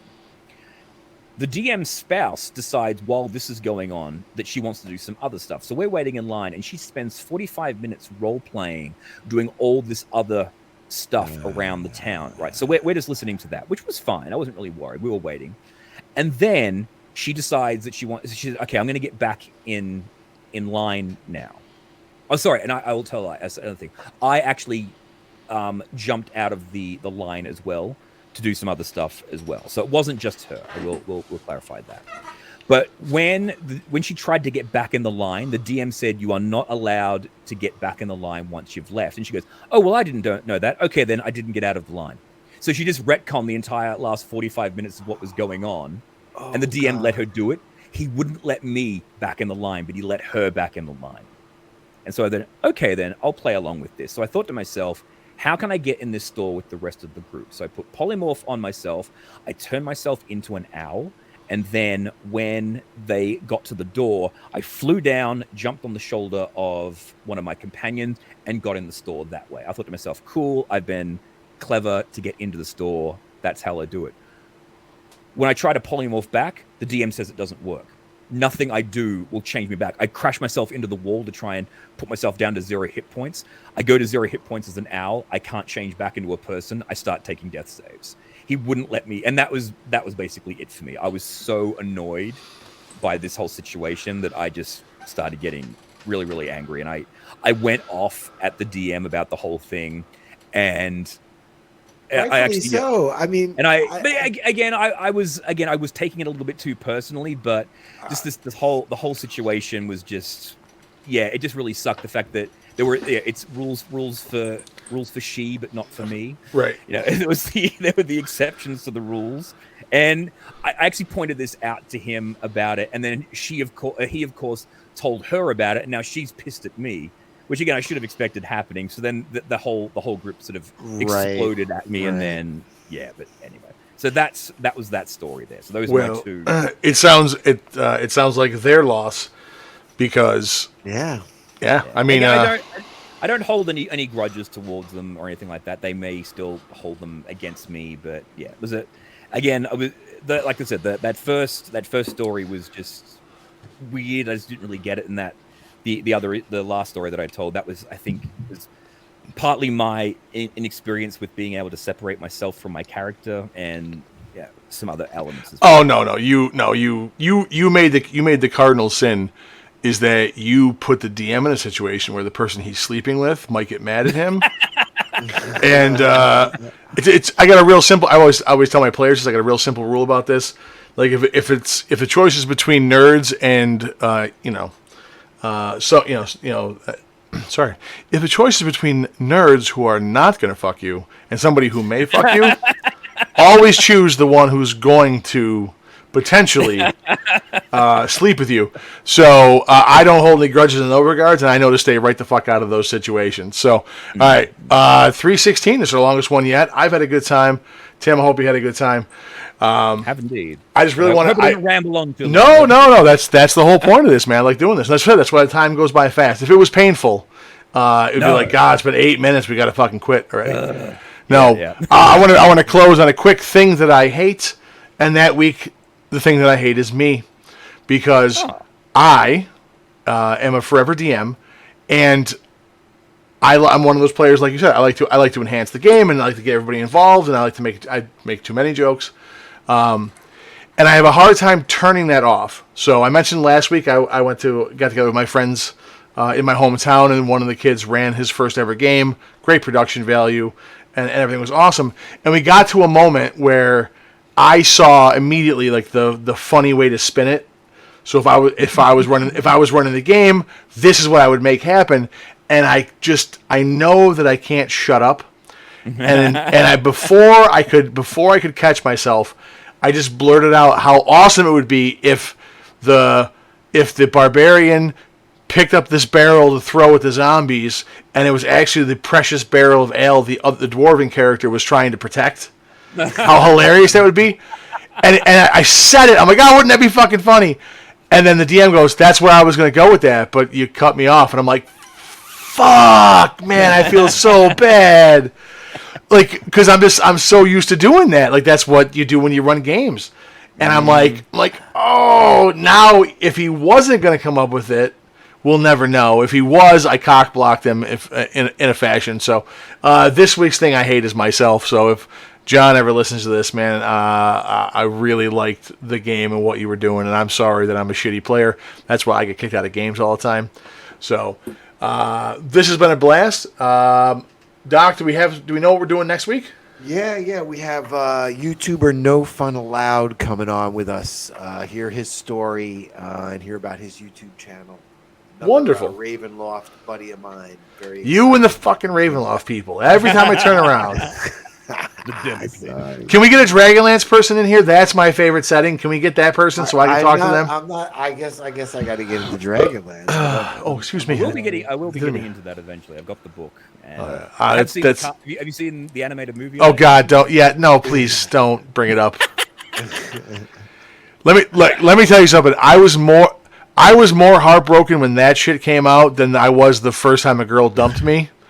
I'm like, this is like could have been so good. All right, it's late. I don't want to start bitching about that. Okay, wait. No matter how you start out, you always start out odd. But remember, with some creativity and effort, you'll always roll initiative with some prime advantage. All right, and thank you for being with us, Tim. And like I said, everybody, we play role-playing games and tabletop games because they are unlimited. So why listen to conversations that are any different? Thank you, Internet. Have a good night. Thank you, Tim. And we'll catch you guys next Monday. Thanks, Tim. Oh, no, I forgot to set up the way out of the thing. I'm the worst at this. Oh, it's stuck in here. Oh, Freeze, rabbit.